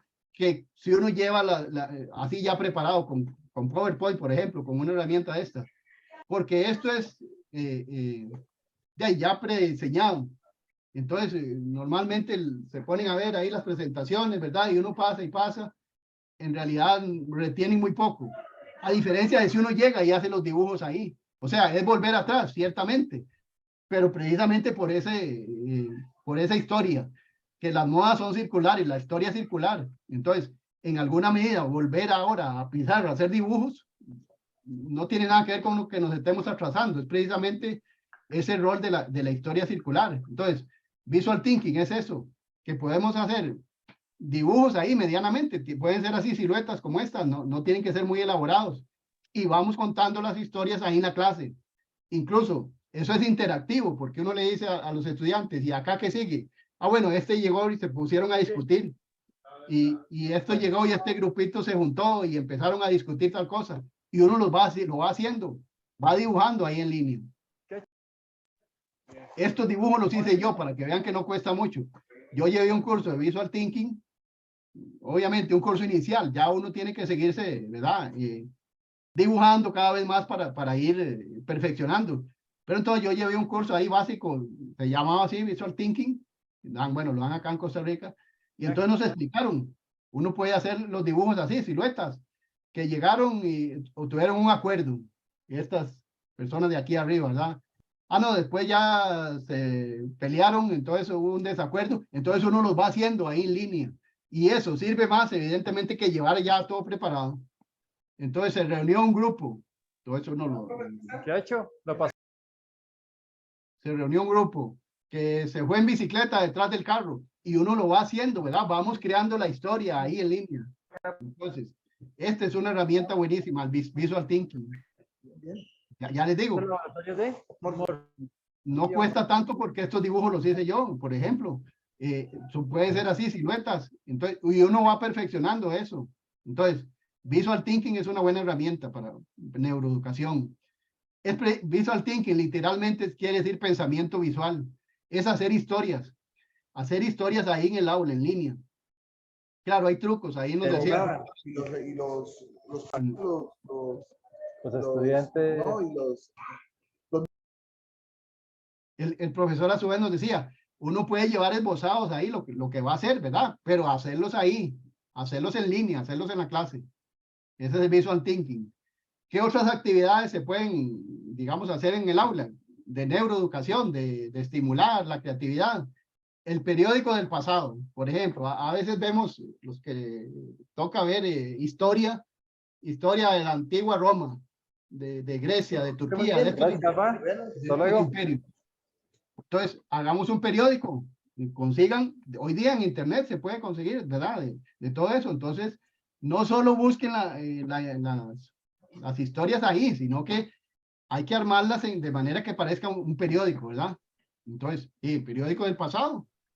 Fiesta histórica, igual. Hagamos una actividad acá donde la temática va a ser el imperio griego. Todos tienen que venir vestidos con algo que represente ese imperio griego. Lenguaje visual, bueno, visual thinking, acabamos de verlo. Llego y hago dibujitos. Y ahí voy explicando y voy haciendo los dibujos. También, eso dice mucho del docente, de uno, porque se toma el tiempo de estar dibujando en la clase. No trae ya todo preparado, listo, que como acartonado, ¿verdad? Como es una presentación ya lista. Eso no estimula. Lo que más estimula es hacer esos dibujos ahí en línea, ¿verdad? En la clase. Emprendedores. Podemos decirle, incluso a estudiantes universitarios, bueno, hagan un planteamiento de un emprendimiento. Hoy día, por lo menos acá en Costa Rica, se está, incluso a nivel gobierno, hay como una política de que la gente emprenda, haga sus propios emprendimientos. Porque resulta que años atrás, de lo que nos decían en las universidades era, ustedes salen y buscan un trabajo y van a ser empleados. Nos estaban preparando para ser empleados. No nos prepararon para tener su propio negocio. Entonces, últimamente ha ido cambiando, evolucionando esas ideas, ¿verdad? Esa tendencia. Y ahora se dice, incluso acá en Costa Rica a nivel gobierno, no. Ojalá que puedan emprender su propio negocio. Y hay instituciones de gobierno para en alguna medida ayudar a esos nuevos emprendedores. Entonces, y hoy vemos, en mi caso, yo estudié tecnología de información. Y a uno le decían, no, usted va a salir a trabajar en programación, va a salir a trabajar en sistemas de información, en telemática, en alguna de las áreas que habían en ese entonces. Hoy día, claro, ya, digamos, ha caído en la cuenta de que las instituciones ya están saturadas de gente, las mismas empresas privadas, entonces, no, y salga a hacer su negocio. Se estimula más hoy día el emprendimiento. Entonces, muchos estudiantes ahora salen y hacen su propia empresa de tecnología de información. Acá, de desarrollo de software, de diseño de páginas, de diseño de publicidad, lo que sea, pero es una buena estrategia estimular el emprendimiento de los estudiantes desde edades tempranas, ojalá. Mensaje musical, la orquesta, como dice acá, y traigan ahí cada uno sus instrumentos musicales y vamos a improvisar aquí, a hacer una orquesta. Igual, eso estimula la iniciativa, la creatividad. Cuidado del planeta. Sí, hoy día también es un tema muy en boga. Acá en Costa Rica se llama desarrollo regenerativo. Ya se pasó el desarrollo sostenible a decirles regeneremos, más bien. No solo que sostengamos como está ahorita, sino que hay que regenerar, hay que sembrar más, ¿verdad? Y cuidar lo que hay y además de eso, ir generando más recursos naturales. Reciclar, reusar, el cuidado del agua, todo eso, hoy día hay que estimularlo mucho en los estudiantes. Bueno, hagamos actividades referentes al cuidado del planeta, porque según unas encuestas por ahí, unos índices que se hacen, digamos, del consumo que estamos teniendo, ya nos hemos comido como un mundo y medio, digamos, ¿verdad? Un mundo y medio, tenemos medio mundo de déficit. De lo que se está consumiendo por el alto nivel de consumo, ¿verdad? La polución que generan las fábricas, todo eso. Entonces, por eso es la tendencia ahora a decir, no, hay que cuidar el planeta. Como se dice, nos estamos comiendo las paredes del barco. Estamos en un barco en alta mar y estamos comiendo el mismo barco. Si seguimos a este ritmo, no sé cuántos años más nos esperan y ya no vamos a tener muchos recursos naturales. Entonces, por eso hoy día se habla de desarrollo regenerativo. puede ser la emisora escolar, ok, estamos viendo tal tema, pero lo vamos a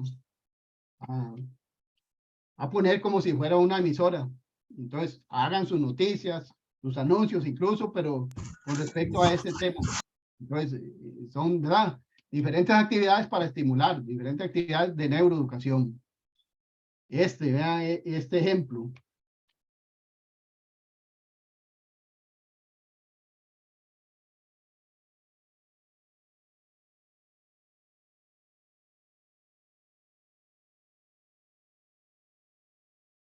Me faltan calificativos para decir lo que realmente.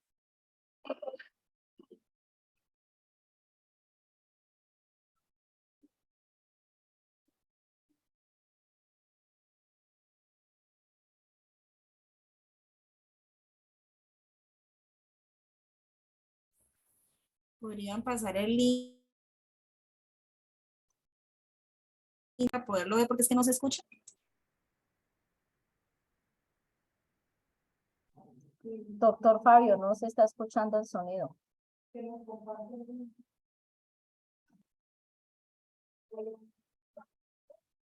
¿Nos puede hacer el favor y nos comparte ahí en el chat el link, por favor, de este video?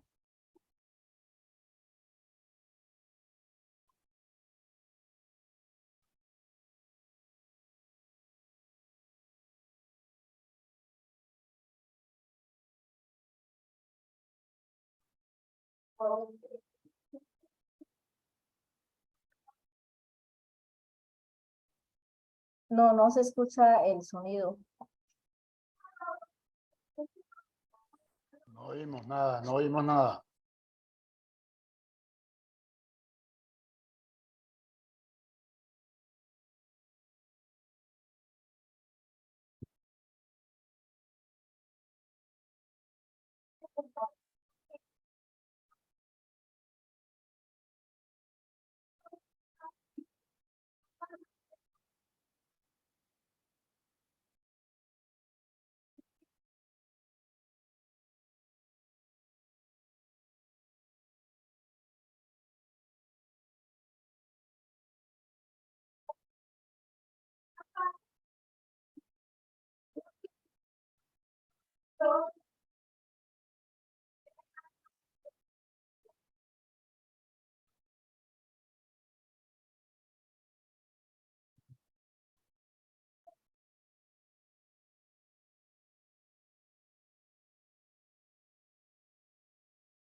Bien, perdón, es que ahí sí, no se oía. Entonces, ahí pasaron el link, ¿verdad? Por el chat.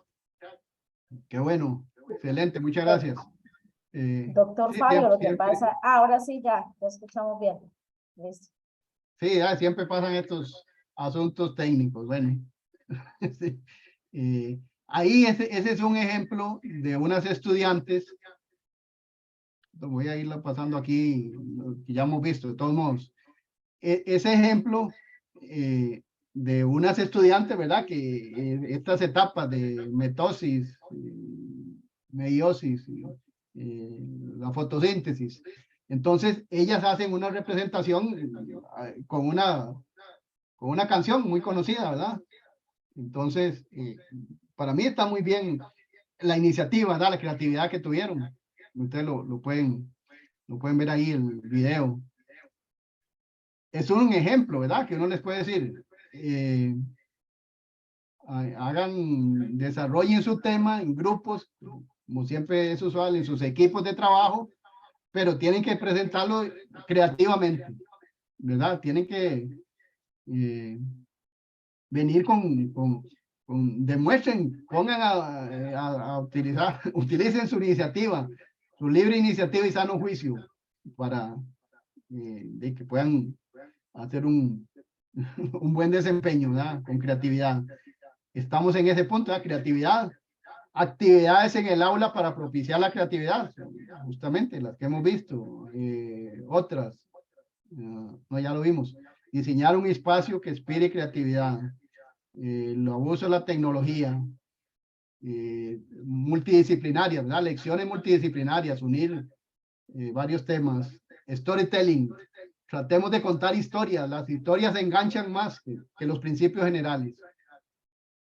Visual thinking, requiere en realidad muy poco para aprender a dibujar, ya les digo, yo en unas pocas lecciones, porque es hacer, no vamos a hacer en la clase dibujos muy elaborados, es hacer dibujos de este tipo, son siluetas, de manera que uno pueda ir dando clases, ir creando ahí de una vez la historia, porque eso lo hace a los alumnos retener más que si yo les hablo con presentaciones ya preelaboradas, ¿verdad? Y haciendo historia los voy involucrando de una vez. Y aquí, ¿qué sigue? Ah, bueno, ella llegó y cogió la bicicleta, entonces la hago ahí en bicicleta. Y otro me dice, es que el carro iba adelante. Bueno, muy bien, el carro va adelante. Y lo dibujo. Y entonces vino el jefe donde estaban aquí todos reunidos, ¿verdad? Entonces, aquí abajo llegó el jefe donde todos estaban reunidos y después ya celebraron todos en una rueda ahí, se pusieron a brincar, ¿verdad? De la alegría porque concluyeron el trabajo. Entonces lo voy haciendo en línea, ¿verdad? Una vez.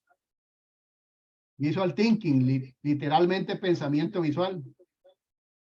Las actividades que acabamos de ver. Esta entonces, de la fotosíntesis. Muy bien, para mí está muy bueno ese trabajo, ¿verdad? Demuestran la creatividad. El cerebro social.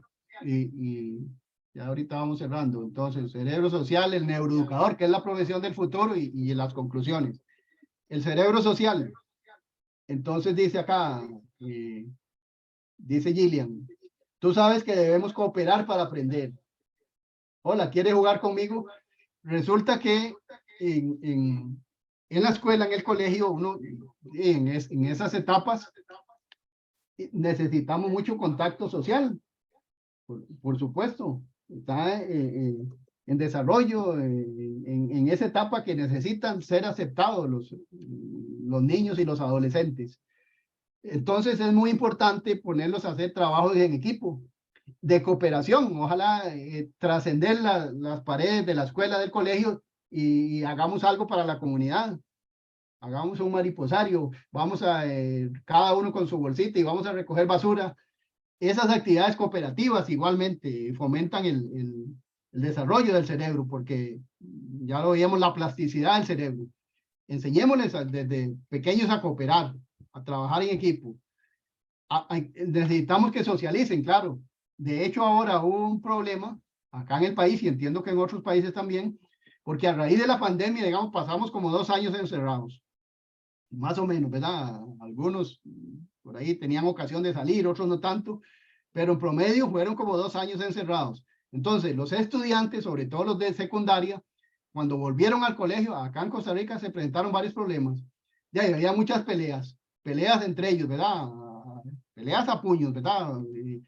Y escuchábamos noticias todos los días de que en tal colegio hubo esta riña y en otro colegio, y el problema, el mismo Ministerio de Educación está viendo ahorita, porque no se ha solventado del todo, cómo solucionar esto, que los estudiantes ahora, por decirlo así, están muy belicosos. Entonces, y de ahí es un problema, ¿verdad? Que antes no existía tanto porque todos los días tenían que ir al colegio a convivir, que salían al recreo, que vamos a comer algo allá a la soda, a tomarnos un refresco, lo que sea. Existía esa convivencia. Imagínense en esos adolescentes, ¿verdad? En esa etapa, como están así, como, ¿verdad? Como efervescentes, y que los están todos encerrados, y cuando volvieron eso estalló, ¿verdad? Explotó, es como una bomba que explotó. Por eso se dieron tantos enfrentamientos, tantas riñas en los colegios y todo. Y entonces eso es porque el estudiante necesita socializar, sobre todo en esas etapas. A nivel universitario también, pero sobre todo en niños de escuela, jóvenes de colegio. Y entonces, claro, les quitaron eso, ¿verdad? Forzosamente durante casi 2 años, y al volverse han presentado esos problemas. Entonces, por eso dice el cerebro social.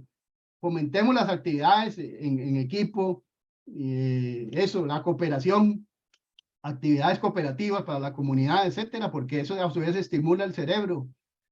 Dice, apliquemos el aprendizaje de servicio, hagamos un mariposario, le dice Gillian al unicornio. Poda sináptica es que los niños, como a los 8 o 10 años más o menos, el cerebro hace una poda, haciendo la analogía, cuando uno siembra árboles, no es que todos van a nacer igual, no es que uno no va a tener la suerte que si sembré 100, los 100 pegaron. Hay que hacer una poda también porque al cierto tiempo, porque de esos, digamos, a uno le dicen, de 100 tiene un promedio de fertilidad de 80. Es que 80 van a servir. Entonces ya uno sabe que a cierto tiempo a esos árboles hay que ir a hacer una poda. Quitar algunos, sobre todo los que se vean así más malos, por decirlo así, que uno ve que no van a seguir creciendo mucho. Entonces uno va y hace una poda para darle campo a los buenos, a los que sí están creciendo fuertes. Entonces uno sabe que el promedio es de 80. Llega y quita más o menos 20 para que ojalá los 80 que dejó sí crezcan con buenas raíces y todo. Y simultáneamente, haciendo la analogía, el cerebro hace una poda sináptica como a los 8 o 10 años. O sea, lo que ya no se aprendió a esa edad no se va a aprender, porque no tiene las bases, qué sé yo, bueno, difícilmente, pero infelizmente algunos, si no han aprendido a hablar a los 8 años, ya difícilmente van a poder hablar porque no tienen las bases, los insumos que debió haber tenido hasta los 8 años, y a los 8 años el cerebro hace una poda. Y dice, quito todas estas, ahí sí el cerebro quita algunas de las células, de las sinapsis dendritas que tenemos. Entonces, eso se refiere, sobre todo para los que educan a esos niveles de educación escolar. Hay que tratar de enseñarle todo lo que se pueda a los niños antes de los 8 o 10 años. Obviamente, no se le va a poder enseñar toda la materia que van a ver después en el colegio, en la universidad, pero, por decirlo así, lo básico tiene que estar a esa edad, como a los 10 años máximo, porque el cerebro va a hacer una poda y ya va a costar más. Cooperación, ya lo mencionaba, hacer actividades cooperativas, salir de las barreras, no solo hacer cosas ahí dentro del colegio, sino hagamos para la comunidad, para este barrio donde está el colegio, pintemos, vamos a recoger basura, etcétera, porque eso a su vez está estimulando. Las actividades sociales estimulan el cerebro también. Disminuye conflictos, evidentemente, mejora la salud psicológica. El trabajo en equipo, por supuesto. Desarrollo de habilidades sociales en general. El neuroeducador. Ahora sí. Ustedes como futuros neuroeducadores, o a lo mejor ya lo son, ¿sí? El neuroeducador de la pecera al mar. Vamos a brincar de la pecera al mar. ¿Qué es el neuroeducador? Una consulta al neuroeducador, le dice Gillian, porque ya es el neuroeducador con toda la connotación que eso significa, ¿verdad? El neuroeducador es el docente de la escuela del futuro, el docente del futuro. Tiene que saber, claro, hay que estar preparado. No es que tenga que saberlo todo a nivel de detalle, pero tiene que saber algo de anatomía, neurobiología, psicología, neurología. Digamos, medianamente hay que conocer esto. Por eso hay que empezar a formarse desde ahora para ser neuroeducador. Porque, ¿verdad? No a nivel de detalle, porque nadie puede ser todólogo. Uno no puede decir yo sé de todo, porque más bien se embota, se dispersa. Pero medianamente hay que saber ciertamente algunas cosas, porque neurología, y hay que saber más o menos cómo funciona el cerebro para ver cómo le llego mejor a este estudiante o a aquellos, etcétera.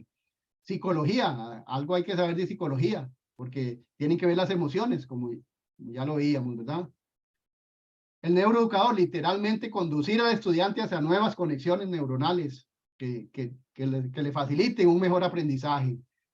El neuroeducador tiene las funciones, entre ellas, crear un entorno de aprendizaje enriquecedor.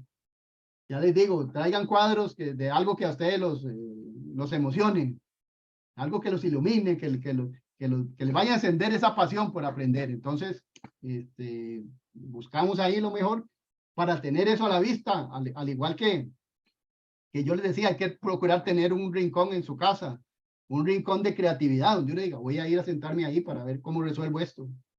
con cosas que nos recuerden logros del pasado. Todos los tenemos, ¿verdad? Igual en el aula, podemos crear un entorno así, un entorno enriquecedor. Entender las necesidades sociales y emocionales, por supuesto, ahí, digamos, investigando un poco sobre neuroeducación, por ahí dice, ya, y hay veces, tal vez llegamos a un ambiente donde los estudiantes son de escasos recursos. Entonces, si ni siquiera vienen desayunados, ¿cómo va uno a esperar que aprendan, verdad? Que apliquen o aplicar neuroeducación. Sí, hay que empezar por lo básico. Como hay una pirámide de Maslow, ¿verdad? Primero, la de abajo son las necesidades básicas, las necesidades fisiológicas. Primero uno necesita el alimento para poder aprender, para poder ir a clases. Si no tengo lo básico, no puedo seguir adelante. Entonces, si nos toca, infelizmente, en un ambiente así, donde llegan muchos estudiantes de escasos recursos, tendremos que ver en primera instancia cómo satisfacer esas necesidades. Si ni siquiera desayunan, entonces, ¿cómo voy a aprender que aprendan? ¿Verdad? ¿Cómo voy a pretender que aprendan? Entonces, hay que conocer las necesidades sociales, emocionales de los mismos estudiantes. A veces también tienen problemas en su casa, por diferentes circunstancias, ¿verdad? Entonces no van a tener la suficiente disposición para aprender lo que yo pretendo, ¿verdad? Lo que yo pretendo enseñarles. Entonces, hay que tener conocimiento de esas necesidades sociales y emocionales. En fin, el neuroeducador es el profesional universitario con buenos conocimientos sobre el cerebro humano. Es un profesional con toda la connotación que eso significa, el neuroeducador, la profesión del futuro. Trabaja la curiosidad, ¿verdad? El neuroeducador trabaja la curiosidad. Detecta problemas en los niños y también hay que mediar en la solución. No es solo detectar problemas, sino ver cómo se hace para solucionarle eso. Psicológica, médica, familiar. Y a su vez, el neuroeducador, los primeros neuroeducadores van a llevar la vanguardia, van a ser los encargados de preparar a otros docentes, ¿verdad? A su vez, de ser ese efecto multiplicador. Es el guardián último de la buena enseñanza. O sea, el neuroeducador, este es el Jedi, el guardián último de la buena enseñanza, ¿verdad?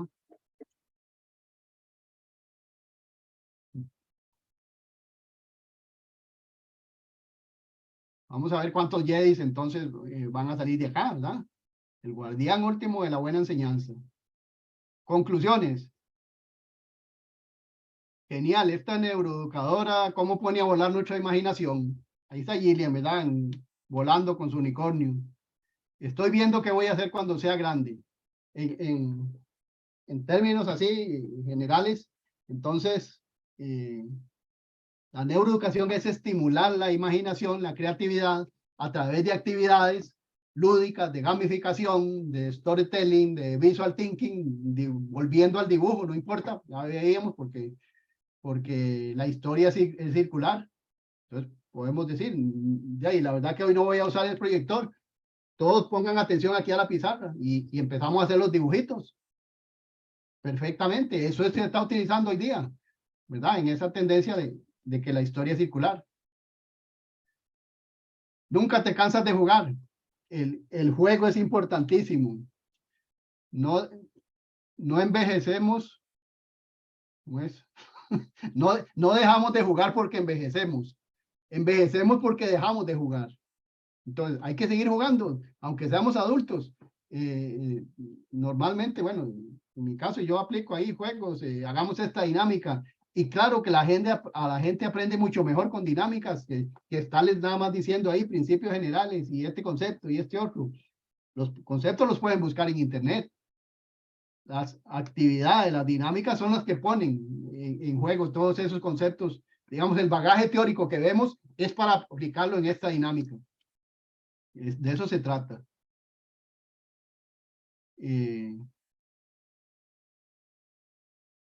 Vamos a ver, para que vean que a todas las edades se puede, ahí. A todas las edades se aprende. Aquí hay un video que dice a qué edad se empieza a ser viejo. Bueno, ustedes lo pueden, yo les voy a enviar esto, la presentación, Aquí hay una que, es que, ¿verdad? Como estamos ahí con algunos problemillas técnicos, puede hacer que no llegue el sonido, etcétera. Este video lo que habla es, resulta que llegan y ponen en parejas, por decirlo así, un joven con una persona de 50 o más años. Entonces, al principio, les preguntan a los jóvenes, ¿usted a qué edad cree que es viejo? Y dice, ay, a los 50. Y el otro dice, a los 40 y así. Y resulta que cada uno los ponen en parejas y le dicen, enséñele, cada uno le va a enseñar al otro algo que no sepa. Y bueno, muchos de estos adultos le enseñan cosas que no pueden hacer los jóvenes, como el caso de esta señora. Este joven no pudo sentarse ahí. Y entonces, lo que nos enseña este video es, nunca se deja de aprender. Es mentira, el cerebro no tiene límite para seguir aprendiendo. Entonces, igual se pueden aplicar las actividades a nivel universitario, es lo que yo les mencionaba. Recreos cerebrales, para eso hay incluso libros. Podemos buscar en internet recreos cerebrales y nos va a dar actividades así para que uno haga. Estamos viendo cierto tema, pero entonces le pongo un recreo cerebral de 5 minutos. El que ordene esto, a ver, más rapidito. Como veíamos ahora un ejemplo, hágase en esta lectura. No está en orden, evidentemente, porque si no, no tiene sentido. Está desordenado, tienen que ir uniendo los números. Eso se llaman recreos cerebrales. ¿Por qué? Porque al sacarlo a uno del orden en que viene, lo despierta y vuelve entonces con, ¿verdad? Vuelve con un nuevo brío a seguir en la clase. Entonces ponemos, implícitamente lo sacamos de si están aburridos, bueno, un recreo cerebral, 5 o 10 minutos, terminamos y volvemos otra vez a la clase, ¿verdad? Es importante hacer recreos cerebrales. Bien, referencias bibliográficas. Por ahí hay libros. Yo he tenido oportunidad de participar en capítulos, digamos, de libros de lo mismo. Neuroeducación. Este es un libro, se llama así, Neuroeducación en el aula, el próximo unicornio. Esta presentación en realidad es un resumen del libro. El libro lo que habla es más extendido, cómo se hacen las actividades, etcétera.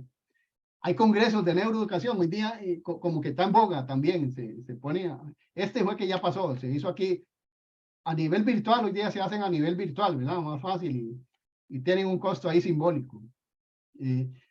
Dentro de unos días, bueno, unos días no, el mes de julio, hay un congreso internacional de neuroeducación, 13, 14 y 15 de julio. Este lo organiza, se llama Universidad Peruana de los Andes. Vale solo 20 soles, no sé, pero no sé si son $10, la verdad no tengo ahorita el tipo de cambio, pero es algo así, simbólico.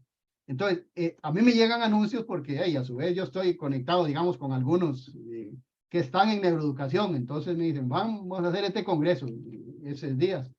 Uno se puede inscribir ahí y de ahí los expositores evidentemente van a exponer las últimas tendencias, lo que están investigando ahorita en neuroeducación. Las empresas visionarias apuestan por la profesionalización de sus colaboradores. Sí, evidentemente, hay que capacitar a los colaboradores para que den un mejor desempeño, ¿verdad?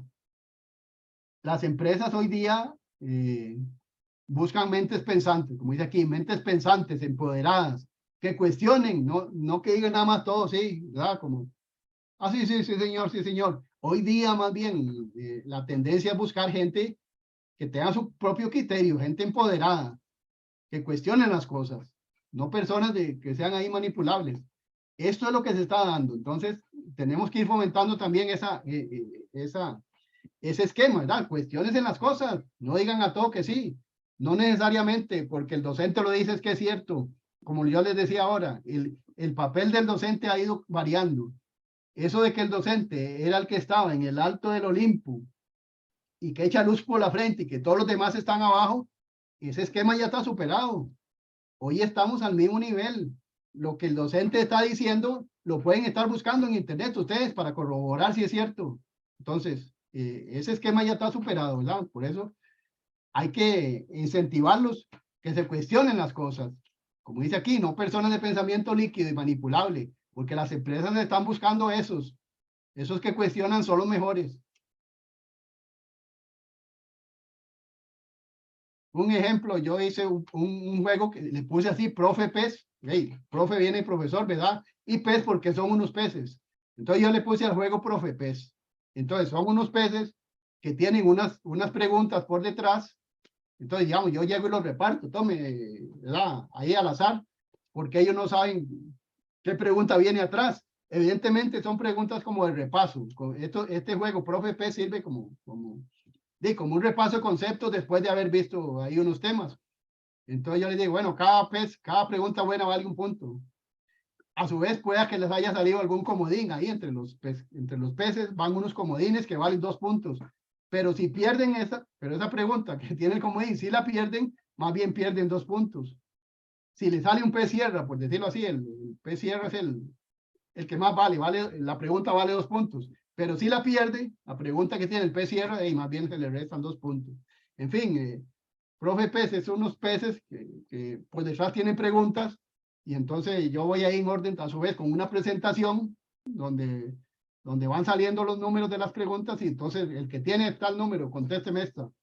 Y así, y es bonito porque todos tenemos espíritu competitivo, ¿verdad? Los estudiantes igual. Siempre tratan de ver cómo ganan, aunque los que se ganan es el honor, ¿verdad? De haber ganado ese juego, esa actividad.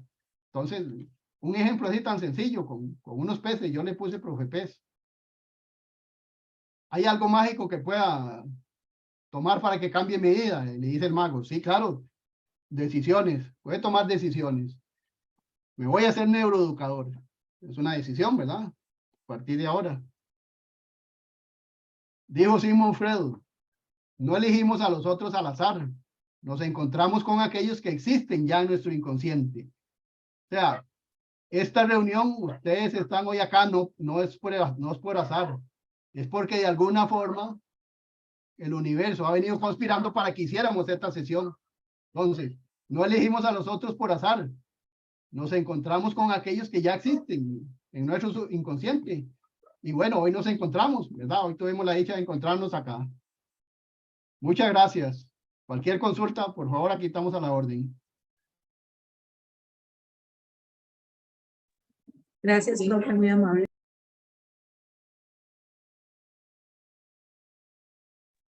Muchas gracias. Excelente. Excelente. ¿Qué les ha parecido? Sí, por favor, estén en su opinión. ¿Cómo ven? ¿Creen que se pueda implementar la neuroeducación o ya ustedes la están implementando? Buenas tardes, profesor Fabio.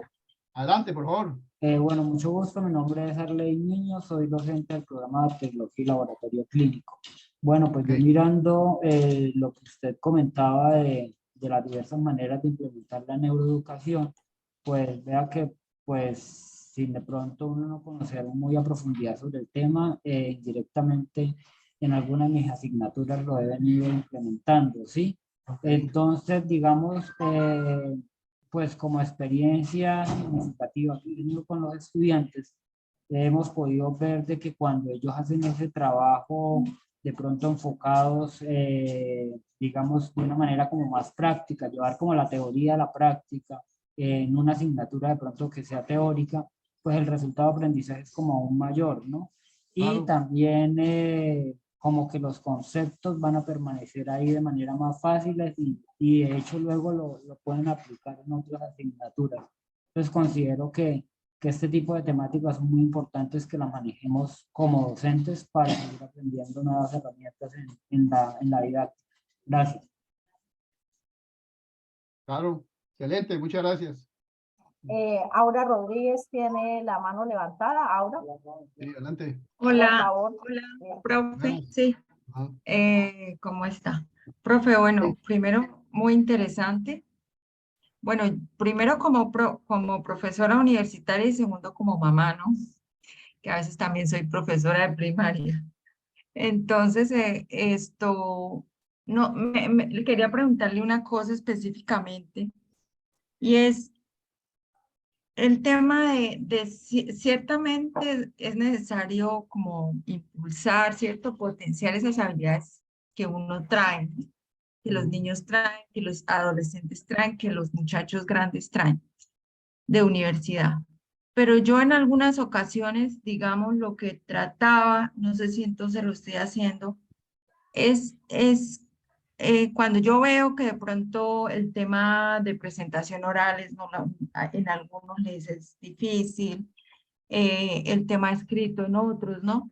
Entonces, pues intento que ellos, digamos, el que ya lo sabe hacer, ese es, digamos que prácticamente va muy solito, porque él ya lo sabe hacer y uno simplemente le mejora, le da algunas guías, pero ese otro que le cuesta, digamos que lo que intento es que digamos, él mismo se esfuerce, pero sin generar miedo ¿no?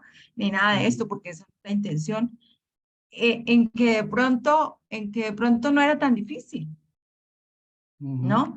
Es decir, entonces no sé si será que va por ahí o de pronto le puedo estar generando más miedo a ese estudiante que le cuesta a veces, sobre todo porque es que nosotros, pues es de la carrera de Derecho y pues sí tienen que generar un discurso, no tiene que ser una cosa gigante, pero sí un poquito de que manejen la oralidad, ¿cierto? La escritura. Entonces, no sé, yo lo hago así, o sea, los pongo a todos a que en algún momento de diversas formas hablen o escriban, muchas veces en público, otras no tanto, pero no sé si en vez de generarles más confianza en ellos mismos, pueda generarles temor a algo. Esa es mi pregunta. No, no, sí, yo diría que está bien, porque como se dice, sí, solo con la práctica, solo con la voluntad y la práctica es como podemos superar, ¿verdad? Esos obstáculos, esas creencias limitantes. Ahora yo estoy viendo ahí un poco de coaching, entonces nos hablan, todos tenemos creencias limitantes, pero hay que irlas superando. Si usted no los pone, y más bien ellos van a decir, "Ay, entonces mejor no voy a ir a exponer". Y como usted lo dice, en ese caso es algo estratégico para que ellos se desempeñen bien profesionalmente. Entonces, a mí me parece que está bien, de ahí está bien, les cuesta, pero hey, hay que irlo superando. Me parece bien. Toca tomarlo como gradual, de pronto no tirarlos a la piscina tampoco. Sí, sí, gradualmente, ir ahí avanzando, pero lo tienen que llegar a lograr, ¿verdad? Ok, gracias.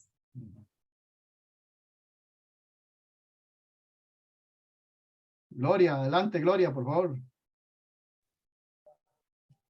Buenas tardes, doctor. Muchas gracias. Tardes.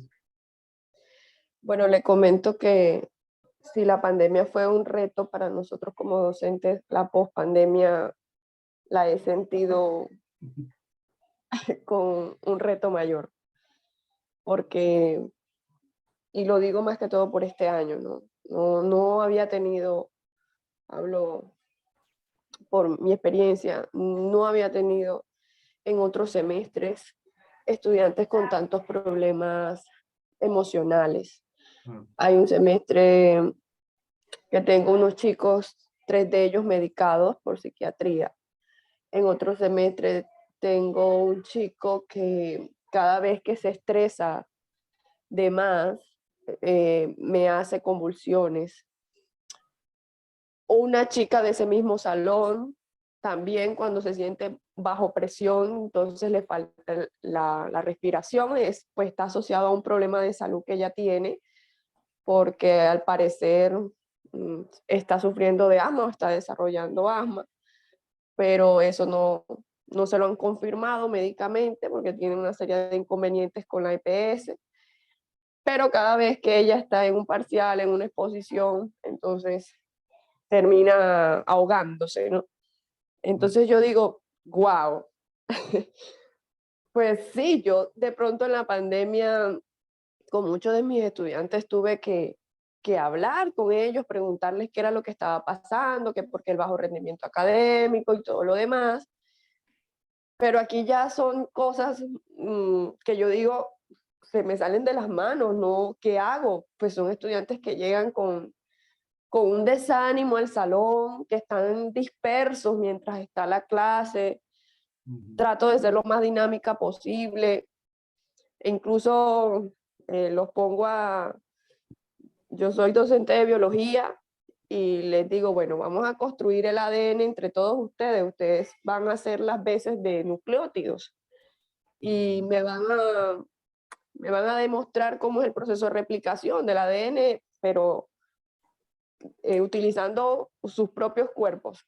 Entonces, son muchachos que están totalmente dispersos y que no quieren, pues, interaccionar con sus demás compañeros, ni tampoco participar en ese tipo de dinámicas.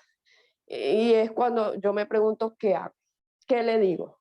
Y sí, me he acercado a ellos y les pregunto yo, ¿qué le pasa? Cuénteme qué le molesta, en qué le puedo ayudar.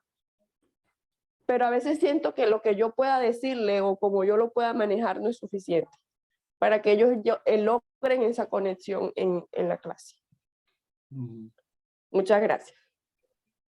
No, muchas gracias por abrirse así con ese comentario, claro. Habrá problemas que infelizmente, ¿verdad? No sabemos cómo atacarlos. Ahí nos dice, uno tiene que saber la realidad social de los estudiantes, sí, pero yo poniéndolo así en términos, yo tampoco soy el Mesías, o sea, tampoco es que el educador es una institución de beneficio público, ¿verdad? Y como usted bien lo dice, si son muchos los que están en esa situación, habrá que ver cómo se consigue la ayuda, ¿verdad? De la institución, pero medianamente hay que tener ese conocimiento, al menos para poder remitirlos a otra persona, ¿verdad? A otra institución donde corresponda. Muchas gracias. Investigación, Edu. Investigación, Edu, sí. Tiene Dele, la mano sí. levantada. Sí. Dara, ¿cómo está? Buenas tardes. Hola, Buenas doctor tardes. Jair, ¿cómo le va? Yo Sánchez Fran, ¿cómo está? ¿Cómo le va? Doctor Sánchez Frank, ¿cómo le va? ¿Qué tal todo? Muy bien, muchas gracias. Realmente gracias por la invitación, Sara, y No, un placer. muy provechosa. Bueno, Excelente. profesor, de verdad que lo felicito. Es una nueva visión, no solo de la educación, sino del educador. A ver, la pandemia nos obligó, yo tengo uno de mis doctorados en tecnología instruccional y educación a distancia, lo terminé en el 2006, en Nova, en Estados Unidos. A pesar de que ya eso era una tendencia, la gente no creía mucho en esas cosas. La pandemia nos obligó a creer en eso y a evaluar la educación a distancia mediada por la tecnología. La educación a distancia siempre ha existido, pero ahora mediada por la tecnología. Y tecnología más actualizada, la tecnología también siempre. Pero, profesor, yo creo que es importante que, primero, que es necesario prepararnos para eso, indudablemente.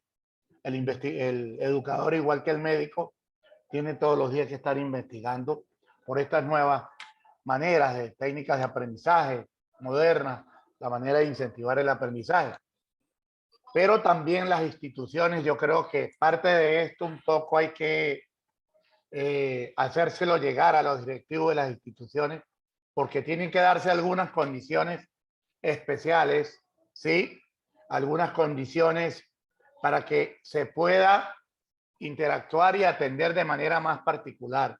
¿Qué hace un docente, por ejemplo, que tenga 100 alumnos, 150 alumnos? ¿Cómo atiende de manera particular? Es muy difícil. Las aulas están herméticamente ordenadas, muy difíciles. Cosas como esas tan sencillas, pero cosas complejas. Yo creo que es importante que a los gerentes, a los líderes educativos, los concienticemos para que se propicien las condiciones y los docentes podamos avanzar. Y indudablemente que la investigación es la herramienta fundamental. El que no investigue, al menos en su propia praxis educativa, creo que debe buscar otra cosa que hacer. De verdad que muchas gracias y vamos a ver si participamos también en este encuentro internacional de neuroeducación. Claro. Gracias, doctor. Gracias. La doctora, muchas gracias, doctor Sánchez Frank, por esos aportes tan interesantes y que de verdad sí son de nuestra vida cotidiana. A continuación, la doctora Anelise tiene la mano levantada, una pregunta. Sí, ingeniera, buenas tardes al doctor Fabio Muñoz. Buenas tardes. Muchas gracias por la información, por recrearnos una serie de situaciones que nosotros como profesores tenemos que estar viviendo, tenemos que estar trabajando en estos momentos. Comparto la opinión de la profesora que manifestaba que la pospandemia, al contrario, era un reto todavía más severo que la misma pandemia, porque realmente nosotros estamos trabajando con unos jóvenes que nacieron en la época de la tecnología. Entonces, nosotros como tal tenemos que estar trabajando al ritmo de ellos, más bien acomodarnos a su pensar, a su proceder, a sus dinámicas, para poder nosotros captar la atención de ellos. Es un hecho que tenemos que cambiar el chip y es un hecho que tenemos que apoyarnos mucho en la tecnología y en la neuroeducación. Perfecto. De ahí resultan dos cosas que quiero manifestar, que lo han corroborado mis dos compañeros que hablaron anteriormente, que es lo relacionado con el fortalecimiento de la misma institución educativa. Hay que fortalecer la capacitación para nosotros los profesores en muchos aspectos, en la gamificación donde usted manifestaba y donde usted opinaba en algunos casos. Eso es importante, saber que hay juegos que nos enseñan y hay unas herramientas tecnológicas que nosotros las tenemos que aprender. Y el otro aspecto es el fortalecimiento de bienestar institucional. Ese bienestar institucional debe ser un pool de profesionales, psicólogos, no sé qué, a mí se me ocurre psicólogos en este momento, que nos apoyen a nosotros en saber, en poder remitir esos casos súper especiales como el que nombraba la profesora, donde el manejo de las emociones, incluso las instituciones le están apostando a su inclusión en la educación, donde nosotros como profesores tenemos que trabajar en el mismo grupo con jóvenes que tienen ciertas condiciones de atención, de manejo de emociones, y que de ahí entonces nosotros debemos apoyarnos con bienestar institucional. En ningún momento nosotros como profesores en este momento nos es permitido decir que nosotros no sabemos y no podemos trabajar con ciertos estudiantes con ciertas condiciones.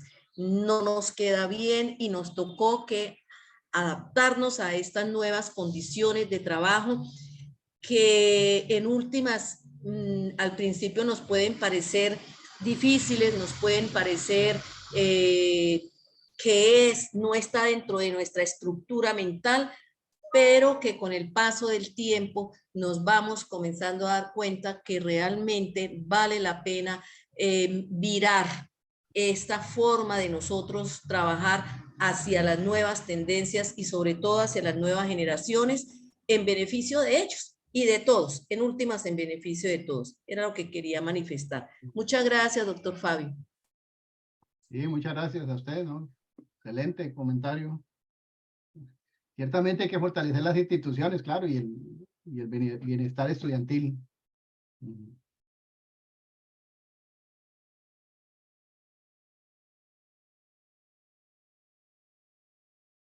Bueno, muchísimas gracias al doctor Fabio. Excelentes sus aportes.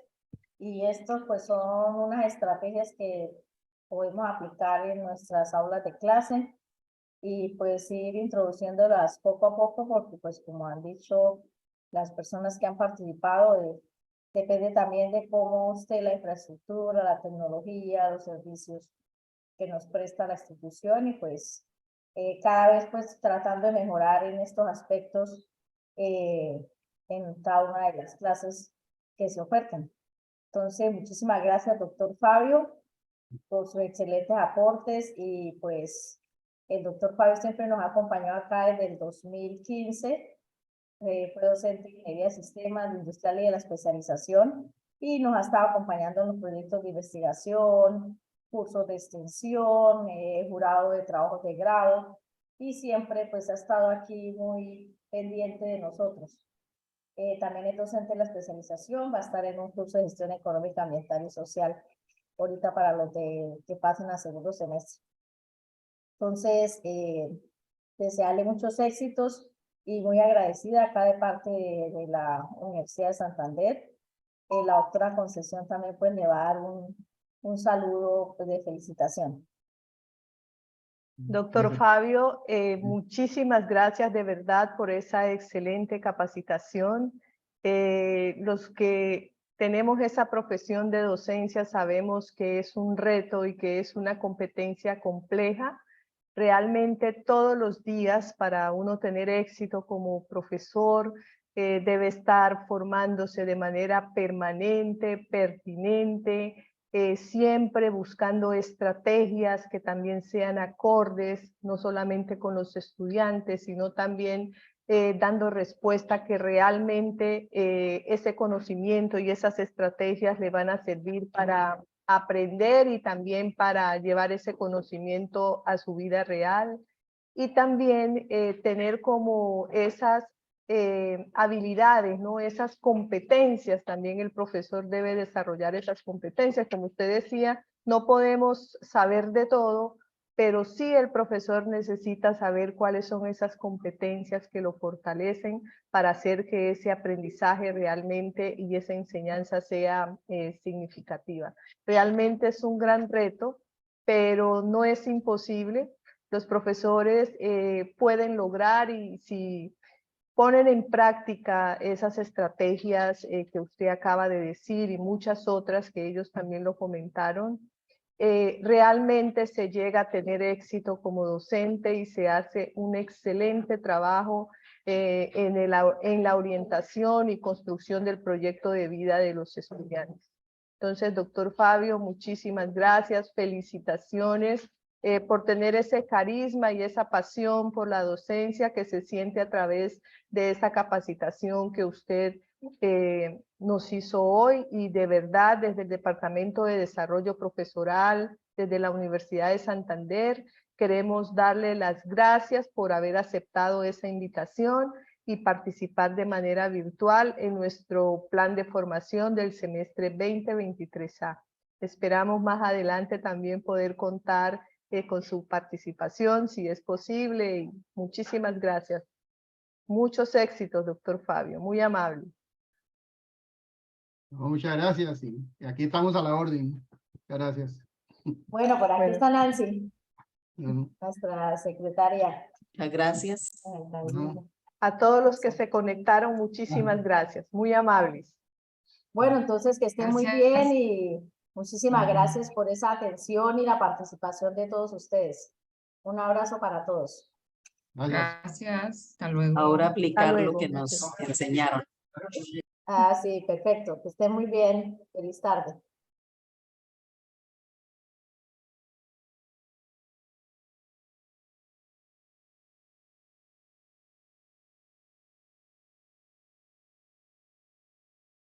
¿Qué vamos a hacer?